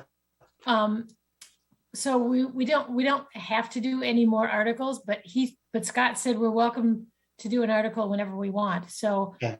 I'll send him an email and let him know that Ben will be submitting an article for October, so Scott can plan accordingly. And I'll copy you on that email, Ben, so you'll have his contact information, and I'll also send some guidelines for articles to you. And then if anybody else wants to write an article, then we have November and December. Usually November, December, we'll have something on holiday recycling. And also based on our conversation with Pelletary, I thought that might make a nice article on what happens to our recyclables after they leave, after Pelletary picks them up, what happens to them. So I was making rather copious notes while Joe was talking about it. I think that would make a nice article also. So if you all have ideas for articles, just send me an email and I'll keep a list of them, and we'll work on dates to get them out. And in the meantime, Ben, you don't need to keep including that Fitchburg Star article schedule in our minutes. We'll just cover it in our minutes or in our discussion. Okay. Okay, and we also need to start thinking about 2023 as well. So. Well, that's what I'm saying. If people have ideas, just shoot me that, but by January we'll be scheduling. It starts all over again, and I'm assuming that we want to continue committing to at least 9 articles, so we need to fill those slots. Okay, thanks, Diane. Yep. Item 5B, Aldo Leopold MMSD Recycling Initiative update. Kim is not here, so Chris, can you give us an update?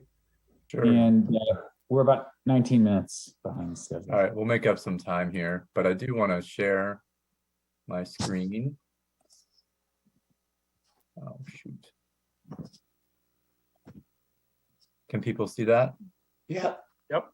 So these are kind of the new containers that MMSD has been working on pretty hard this summer to come up with a customized solution that works for the custodial staff, students, but also kind of adopt some of the ideas that we've learned over the years of our work at Aldo Leopold. And so what we're going to have is kind of this, I don't know if people can see my cursor. Yeah. But there's this is the milk and liquids.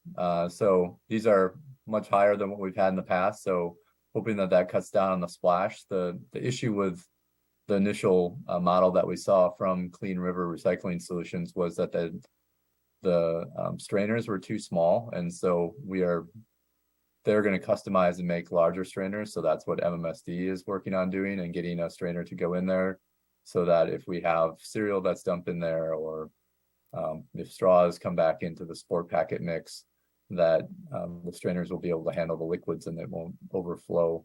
But below this is a door, and there's going to be 5-gallon containers within there that, could then be, dumped out. And so that was, one of our recommendations. They had no idea how much liquid they needed. And I said, well, for a 700-person school, we were generally in the 10 to 15 gallon range. They just had no idea how much liquid waste there was. But from our past work, we know what those numbers are, and we know what types of communications need to happen to keep those numbers down. So these will be pretty much 2-unit systems in most schools. There'll be the liquids collection, and then there'll be the recycling. So the signage on here is also things that we can take out and replace with our own. So if we want to put English and Spanish messaging in for certain schools, we'll be able to do that. The recycling, we can control this and make this more, be more like cartons and, a few limited products. But it does show kind of our prototype for the squares to keep the size down. There was a larger hole here with the prototype that they had sent out, and we really like the square holes. Those have worked really well in keeping the recycling contamination down. So in order to make this simple, we've kind of made it a structure that could be put on, any which way by a custodian, could put on the wrong way, and it's still going to be all right for the students. Hey, Chris. Yep. Is it possible to put some circles in there? So like round cups could go in? Well, we really want to focus Easier. on the cartons. So, we'll have symbols of other things that can go in there, but the cartons are the main thing that we're trying to recycle. And so that's why we've made them square. And it's not to prevent other things from going in there, but we really want to focus on having success with the cartons, and then have the schools build on other things that they want to recycle. And so, a lot of times the staff will be recycling plastic bottles and so forth. There just aren't a ton of those within the schools. It's a lot of times the staff that have those, and that's okay. But we want to try to keep this very simple and have success with it with the students, because as of right now, we still don't have this going in the Madison schools. So we need to start small and have success. That's kind of what we've believed. But I think we will have some of those things on there, Ron. Okay. Ron, it kept the square openings kept down the contamination. Okay. Well, I just imagine those things when you got preschoolers and schoolers around putting things into different slots and matching round things and round holes and things like that. So Yeah. It's such a chaotic scene that we have more holes on here just for the process of making the kids flow through and get their things in there. So, having one single hole could be, detrimental to, kids coming and just saying, well, there's too many kids here, I'm just going to throw this in the trash. Yeah. So at most schools will be the liquid, the recycling, and then there'll be the existing trash cans that they have in most of their cafeterias. So we figured that we didn't need to have special containers, because we already have plenty of trash cans at these schools, that we can continue to use those trash cans that we already have in the schools instead of getting special equipment in to do that. At 2 of the schools, we are going to pilot a composting program. So there's a new composter out in Sun Prairie. I believe their name is Greenbox. And they have a grant to do this in the school. So we have 2 schools, Shorewood and I believe Lakeview is the other school in the Madison schools, where we're going to test out doing some composting. And there's pretty good flexibility with their system to take on a little bit more than what we've been able to take on in the past. So we'll be interested to see how that goes. That's great news. Yeah, this is really cool. I think, in terms of laying stuff out, we're going to have to make some adjustments to this, but, we're excited to try these out. And like I said, they've gotten, feedback from, the upper administration of the school district and also the custodial staff. And so I think that's important. And they're really getting these customized and build that clean river with all the components that they can do. And there's a couple that MMSD is just going to do with their construction team, but we're trying to get them as far along so the construction team can just focus on a couple of minor things that we want to adapt into this program. Good job, Chris. Yeah, excellent. Thank That's you. all I have. All right, thanks, Chris. Next agenda item 5C, the Fall Cycling Day event. Ben, you want to give us an update on that? Yeah, I'll bring up the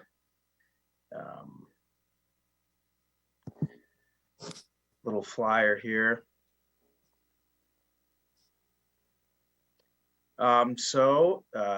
This is going to be just like in the spring.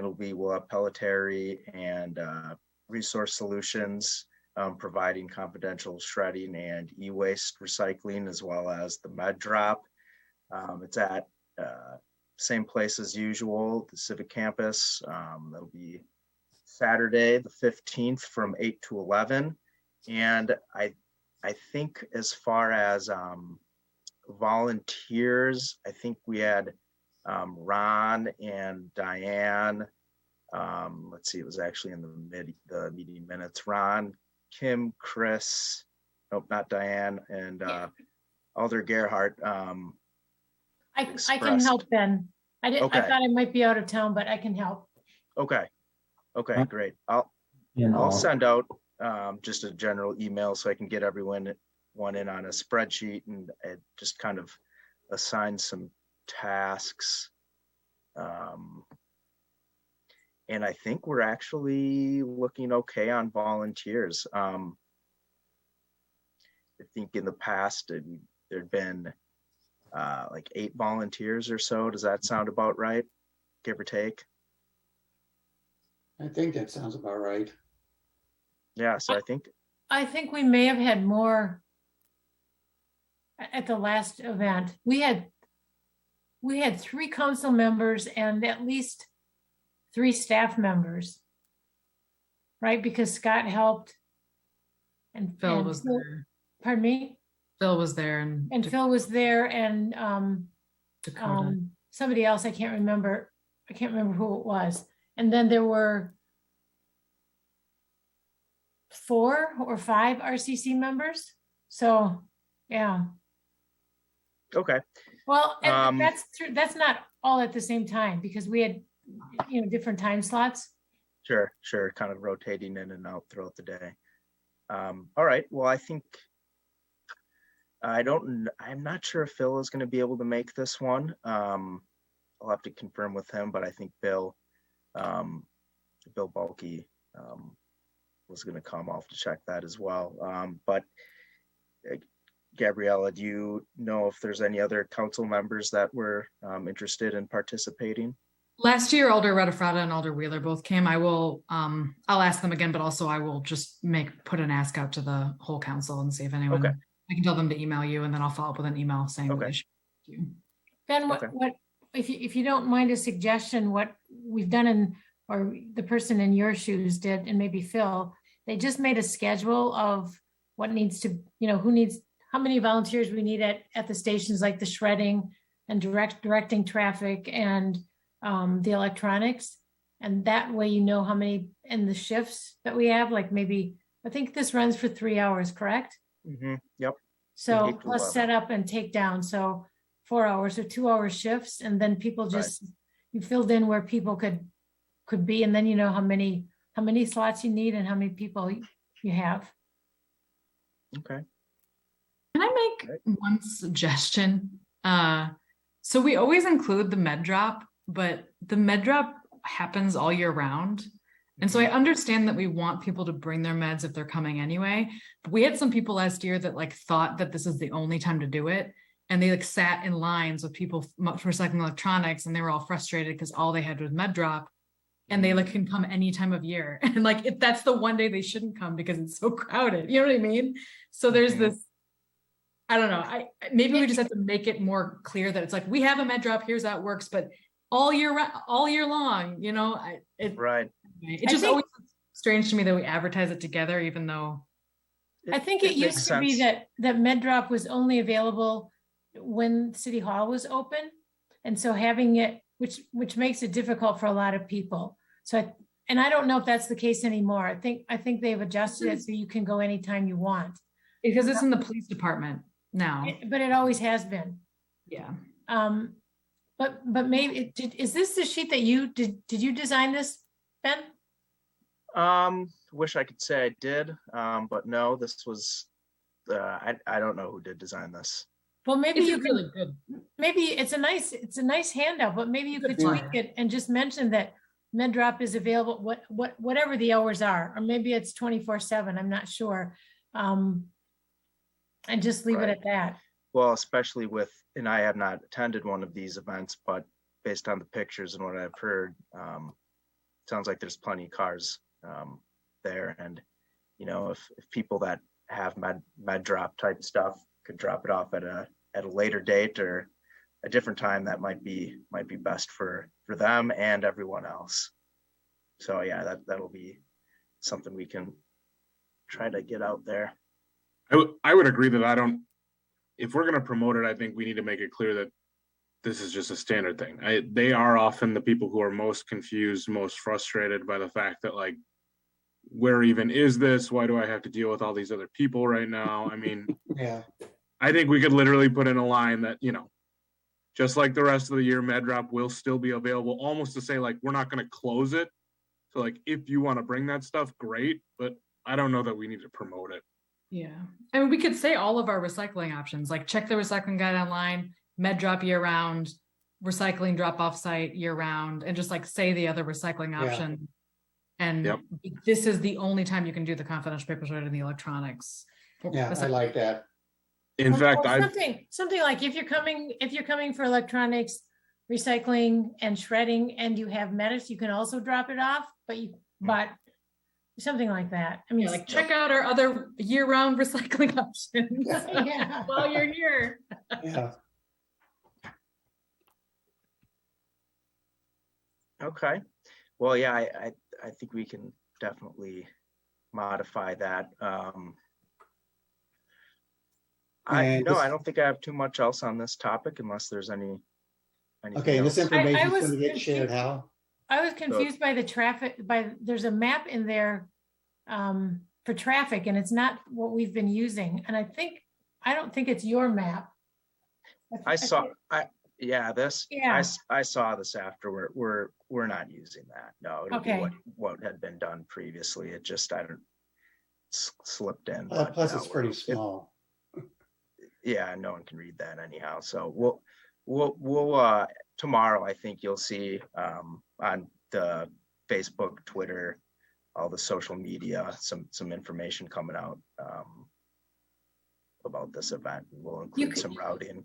I noticed that they talk about advertising.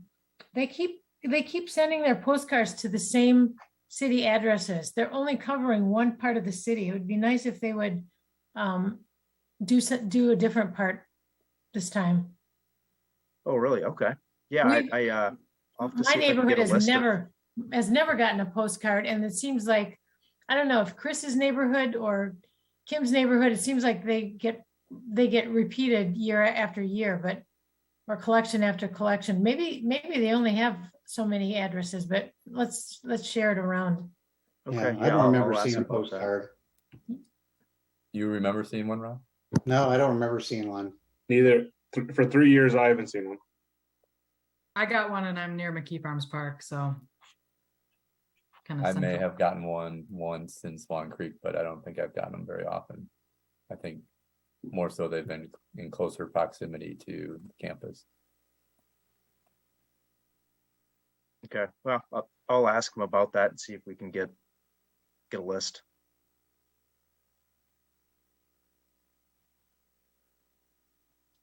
Okay, any more discussion? Thanks, Ben. Next on agenda, item 6, council update, Gabriella. Thanks. So this should be pretty quick. Just wanted to note that, we saw 4 resolutions last time, which was higher than normal. All 4 of those did pass council, and that one that was somewhat, the one about the Seminole Glen kettle, I did express the concerns from OCC. to the council. I heard that. I listened to that, Gabrielle, and thank you for doing that. Yeah, it'll be an interesting conversation when the study comes back. So, and then we also passed R 15822, which is authorizing a pilot of the Greenway System. And this is something that Bike Fitchburg has been, I can't remember if we've ever talked about this, something that Bike Fitchburg has been advocating. And it's basically creating signage and for a network of safe bike spaces around the city. And so like having street signage, you'd have Greenway signage that directs people that are walking, pedestrians or bikers. So Bike Fitchburg got a grant to pay for a pilot to do some signage and see how it goes. I think the idea is that all the signage should be paid for through grant money that Bike Fitchburg arranges, but the city would have to maintain it and install it and all that. So there is cost to the city. But so that's going to be happening in the near future. And then one other note is that we had a refresh of our website. So it's not a total rebuild, but if you've been on there in the last few weeks, you might notice that it looks quite different. That happened. I don't know. I haven't seen any like consequences where things don't work as a result of it. You find that when you're on the city website, you can let me know or let Ben know, and just so to flag it, because I think that we're probably going to see some broken links as a result of that. But I will say that it does look a lot better. So Yeah. And that's all I have. Oh, that was quick. Wow. Just like that, we're 3 minutes ahead of schedule. Good job. My God. Okay, next on the agenda, item 7, staff and updates. Solid waste, Ben, any updates? Yep. So, I mean, I think the update is kind of really what we spent some time talking about earlier, looking at the rates for 2023. That's really kind of been the primary focus, I guess, solid waste wise since the last meeting. Other than that, they're planning on installing that fence out at the public waste drop-off site. I did ask about that because I know there were some concerns about it, with that fence and gate, if it wasn't going to be, 24/7 anymore. I was told it will be. So they've got the gate. If they ever, needed to close it for whatever reason, but it wouldn't be, that wouldn't be the normal thing. So the yard, the recycling drop-off site will still be open 24/7 with that fence installed. I thought it was only open during daylight hours. Or sorry, over daylight hours. Okay. Yeah. How are things going on that site? I remember the last couple of years during COVID, we had a lot of people, shipping containers and boxes, dumpsters being overwhelmed. Has that been under control now, or much better since we added some additional dumpsters or containers? I guess I'm not sure what it was like before. But every once in a while here, someone will call and say, the dumpsters are full. I've gotten a couple of those calls. So when I have been over there, it didn't seem like there was, too big problems, but that's not really a good, I guess, good way to look at it. But I mean, I'd be, I guess, curious to see if you guys are utilizing the drop-off site and you think there could be some more. Is Pelletier emptying receptacles. is Pelletier emptying that 3 times a week now? I think it's supposed to be 5 times a week. No. Really? I'll have to I look at think that. That's a lot. Double check the contract, but I thought it was Used to be 3 and now it's 5. it is. Okay. That's They're taking all of those bins 5 times a week. Of cardboard. Wow. I think so. How Oh, is yeah, I that didn't know it was that physically much. possible? How are those things ever full? This is astounding me. Could you check on that, Ben? We'll Could check. Maybe Yeah, they and just then- they probably just take the full ones. So maybe it's, a bunch of them, 3 of them are half full, or a couple of them are a quarter full. So they just take the ones that are completely full. But If yeah, they're I mean, there 5 days a week and the level at which the level of fullness and the amount of them I've seen, yeah, I would love to hear the rate. And if they're coming to pick up 1 or 2 every day or something like that, that would make sense to me. that's what I would imagine is happening. They're there every day, but not emptying out all of them Mhm. is what Do I we would. need They, to they, right they size empty that? all of them. Do they? I mean, they put them into a commercial front loading truck. So they empty all of them. Something's not right. I mean, there should not Something's be, not right. no. Yeah. Okay, well, we'll look into that because like they do have GPS and tracking on all their trucks, so we can. Either that or this city is using more cardboard than I'm. Yeah, sorry. I'm just Part of it is it's because it's not gated. You get community members from outside of the city of Fitchburg they're taking cardboard there because they know about it, and it's open, pretty much all the time. Which was my next question. How's that monitoring going? Are we seeing any abuse of the site from people out that are not residents? Well, I don't know that this camera that we have the monitoring, but right now, Anyway, as look at far it. as I know, I think it's really mostly used to catch people that are dropping off things that they shouldn't be, Yard waste. or certain things like that. I think Yeah. if you're from out of town and you drop off cardboard, no one's gonna think twice. They're just gonna see a car with Wisconsin plates and they're dropping off cardboard. It's not gonna, that red flag's not gonna go up where, oh, that car's not registered here. So I think really, even though we have that camera out there, it's really only being used to, catch the people that are bringing stuff out there that they just shouldn't be, period. So that is a little astounding though. If we have those things getting filled to that level where they're being emptied every day and we are paying for that as a municipality, that's pretty extensive. So we did pay for a license plate monitoring camera. And the last time I asked Bill Balke, this was before you started, Ben, but I believe it might have even been 2 budget cycles ago. But my understanding it was installed, but I asked the question early on was like, how are we actually going to use this? Are we going to start issuing a whole bunch of tickets or people that, and the application, the actual administration of that sounds very complicated. My understanding is that we have not been issuing tickets, but that theoretically we're tracking license plates. There's been citations getting sent out since I've been here. There's been a few a month, I would say. And wow. They're getting picked up on that camera. Most of the problem, I think, before what came from people dropping off mass quantities of yard waste. And so we were just inundated with yard waste. And I thought that's what they were mostly focusing on. But please check into that cardboard dumpster stuff. Yeah. I just can't. And also, I think, Ben, if you look back at the discussion when they talked about putting the fence around and the gate, I thought that the gate was going to be closed. Like the last person at the maintenance facility would close the gate and open it the next morning. So I didn't think that it was going to be open. I know you said 24/7 and you didn't mean that, but I think that was going to control access, but maybe not. Yeah, from what I understand, I think they, and I think the feeling is to keep it open because want to make it accessible to people.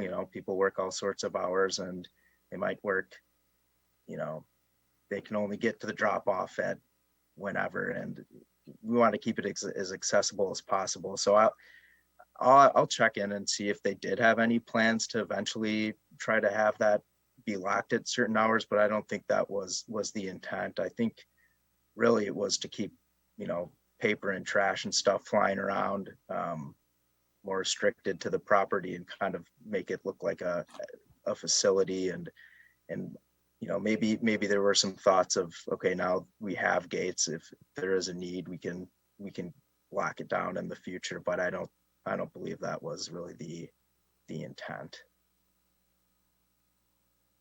Well, when you see those, let's look at those numbers that Pelletier has been giving you.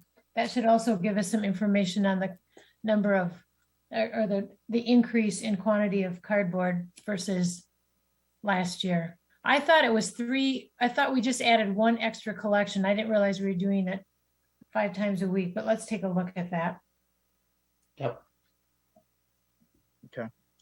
Okay. Yeah, I think that's really it for solid waste. I can jump into the Yeah, stormwater update here. So we've got 3 projects kind of kicking off studies. There's the Dunn Marsh and Seminole project that were voted on at the last meeting. We had the kickoff. So we're kind of just in the data collection phase, getting everything over to the consultants so they can start their model. So not a lot of exciting things to report on that.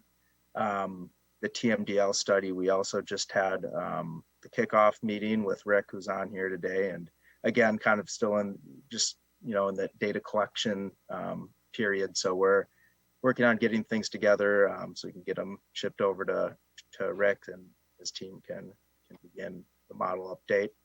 And as far as other projects, there is the Sherrill Drive project, which will be going to Board of Public Works and Council for a vote on the 27th council meeting. So that's the Sherrill Drive Stormwater Improvements Project. If that Are is we not, approved. is that not coming to us? No. Why not? Because we discussed that and we even had people from that area come to attend our meeting. Yeah. No. Well, I did not have it out. I don't know if it really can. I mean, we've got a schedule with because the work's got to get going here in October. If it doesn't get it really has to go to council on the 27th if the contractor is going to have any chance of getting this work done this year. So just keep in mind that stormwater is one of our oversights. So logically that should come to us. Oh, okay. To be honest, I might have missed that. I sometimes refer things to RCC that get overlooked, but there is a general, I try to express it to Chad, the administrator regularly, that I just don't think enough gets referred to RCC. Obviously, sometimes we can't see something because we don't meet in time, but even then, I kind of think it's nice to get a referral just so that we consider it. Even if it's too late for us to weigh in, I still think it's valuable for the committee to be informed. So that's an ongoing thing, but I actually think I missed it. I knew that this was being referred out, but I miss referring it to RCC. So I try to flag those things, but sometimes it gets past me. Well, at any rate, Ben, I don't think we can do it today because I don't think we have time, but I don't think that RCC has even heard what the solution is going to be. Well, it sounds like you maybe had discussed this before, you said. So did you ever see the study that was prepared by EOR last year? With different options? Yes. So it was essentially their recommended solution of regrading those 2 swales that convey stormwater to the McKee Farms South Pond. So those would kind of there's been a bunch of sediment accumulated in there over time. They just need to get cleaned out essentially. And then there was a need for some significant storm sewer capacity increases along Sherrill Drive. So like the study recommended, it'll be installation of a 3x7 box culvert, which will be conveying water into the swale that's kind of parallel Pembroke off of Sherrill Drive, and then another large diameter elliptical pipe conveying water into the Jacqueline swale, close to Jacqueline Drive, and as well as some additional inlets, manholes, and so forth. In this project, as well as some tweaking of the road profile and adding a curb cut on the Sherrill Drive side, or the park side of Sherrill Drive. So water would be able to overflow into the park and into that swale rather than getting up into, I think, the Jacobs property. So those are kind of the three main components. So it's the upsizing the storm sewer, the grading of the swale, and some tweaking with the roadway and curb to allow for some better drainage off of the street. Do you think that'll be done, finished? They'll complete it this year? So they're going to do, the plan would be to complete the work in the swales this year, and then complete the storm sewer work in spring of next year. The reason for that is there's some lead times with these box culverts. So the 3x7 box culvert is probably going to take at least a month to get in, from my conversations with County Materials previously.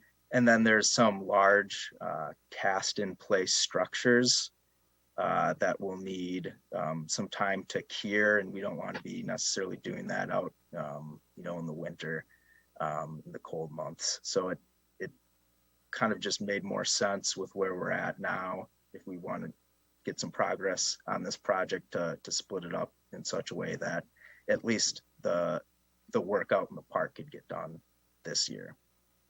Speaking of that area and the 3 inches of rain that we just received, have you had any calls about flooding? No? I think so.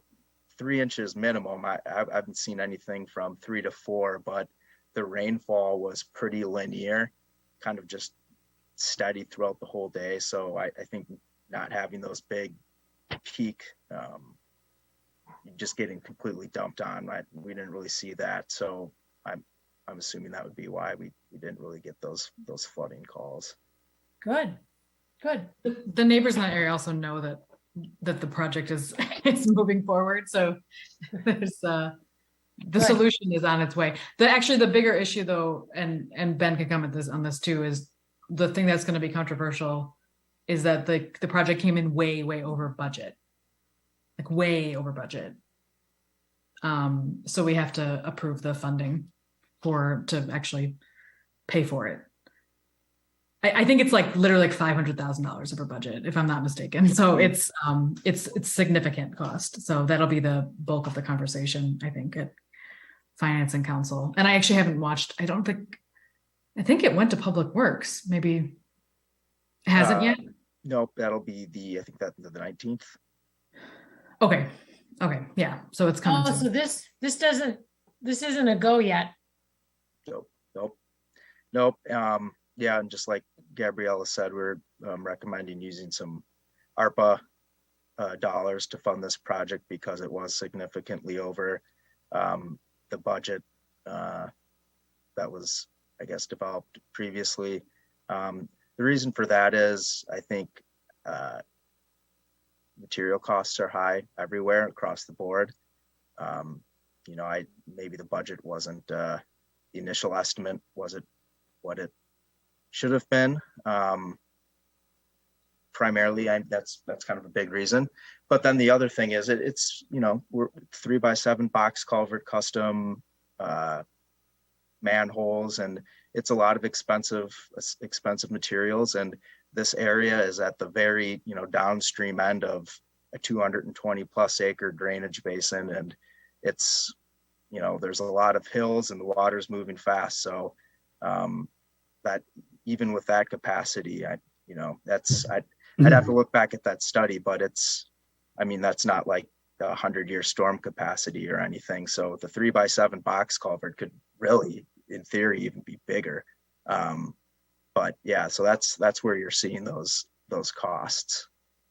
My hope is that it's not controversial because it's a necessary project, but that's been a challenge. That's always a challenge. Things almost always come in over budget. I feel like I've never seen anything that's close to budget, and maybe that's just because I'm new and this is just a modern problem. But and then it's even worse nowadays with the rising costs and supply chain issues. So, Hey Ben, another stormwater project that's probably on our horizon is the Edgewater Sports Complex. Is there any update on that? Because there's definitely gonna be some stormwater potential issues out there.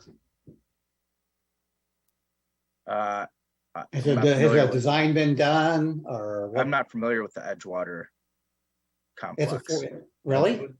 No. No, it's a 40-acre complex in the city of Fitchburg. It's going in at Seminole and Lacey. And that area Edgewater, historically has not some Edgewater, flooding right? problems. So, My understanding is it's in the early phases of it's been platted but the design is still in the early phases and it's going to go through plan commission. And so I assume that Ben and Public Works are going to see it regularly as it goes through the approvals. And they Is that the submit corner of Seminole and Lacey?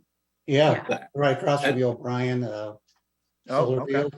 Isn't it Edgewood, 48. Ron? What's that? Edgewood? Yeah, Edgewood. Oh. Yeah. Okay. Yeah, Yeah, 'cause that's- I've heard rumblings, but no, I haven't seen Okay. seen any design. okay. I think there's some sort of event kicking it off, Ron.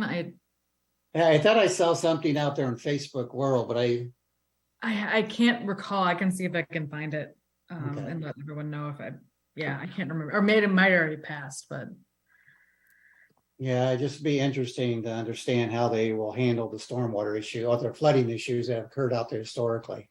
So when they were designed. Otherwise, they're- it's they're gonna be a gonna be bigger right in the problem kettle. for us. They're- I beg your pardon? I mean, it sounds like they're right in that internally draining kettle. So yeah, certainly that's going to be something they want to think about in their design. Okay.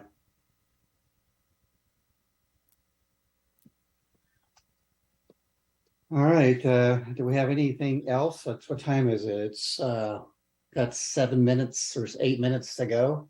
Yeah, I'm wondering what's going on with the solar open house. I mean, is that going on Thursday or I've seen nothing.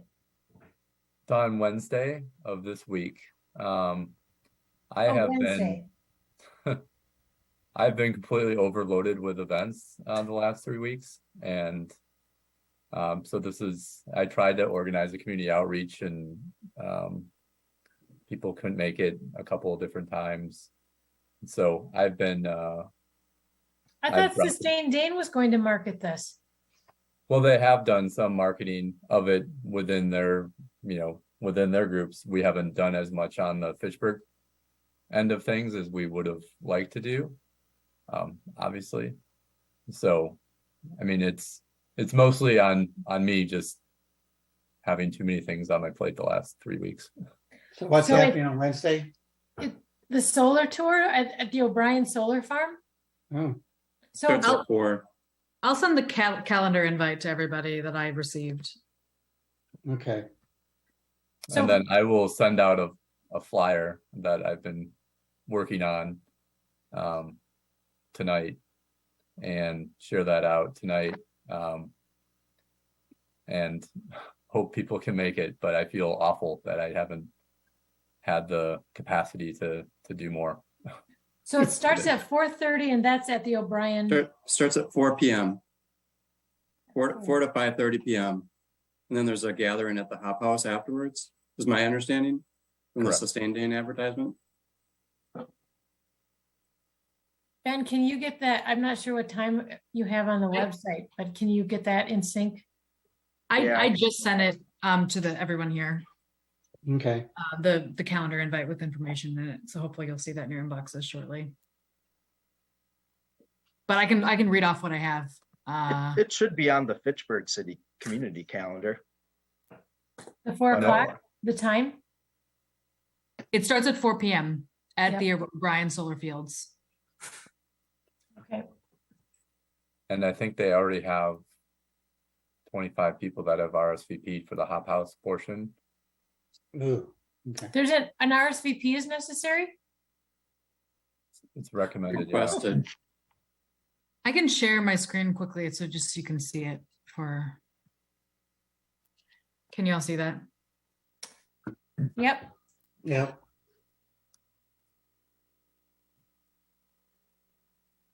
Just in case anyone watching wants to know the details. Yeah. So you sent that out to us, Gabriella? Yeah, I forwarded that to you. And if you, Okay. you should see it, but if not, let me know and I can. So we could click on that link for the RSVP. You should be able to, yeah. Okay. Do you only need to RSVP if you're going to the Hop House? I think so, yeah. Okay.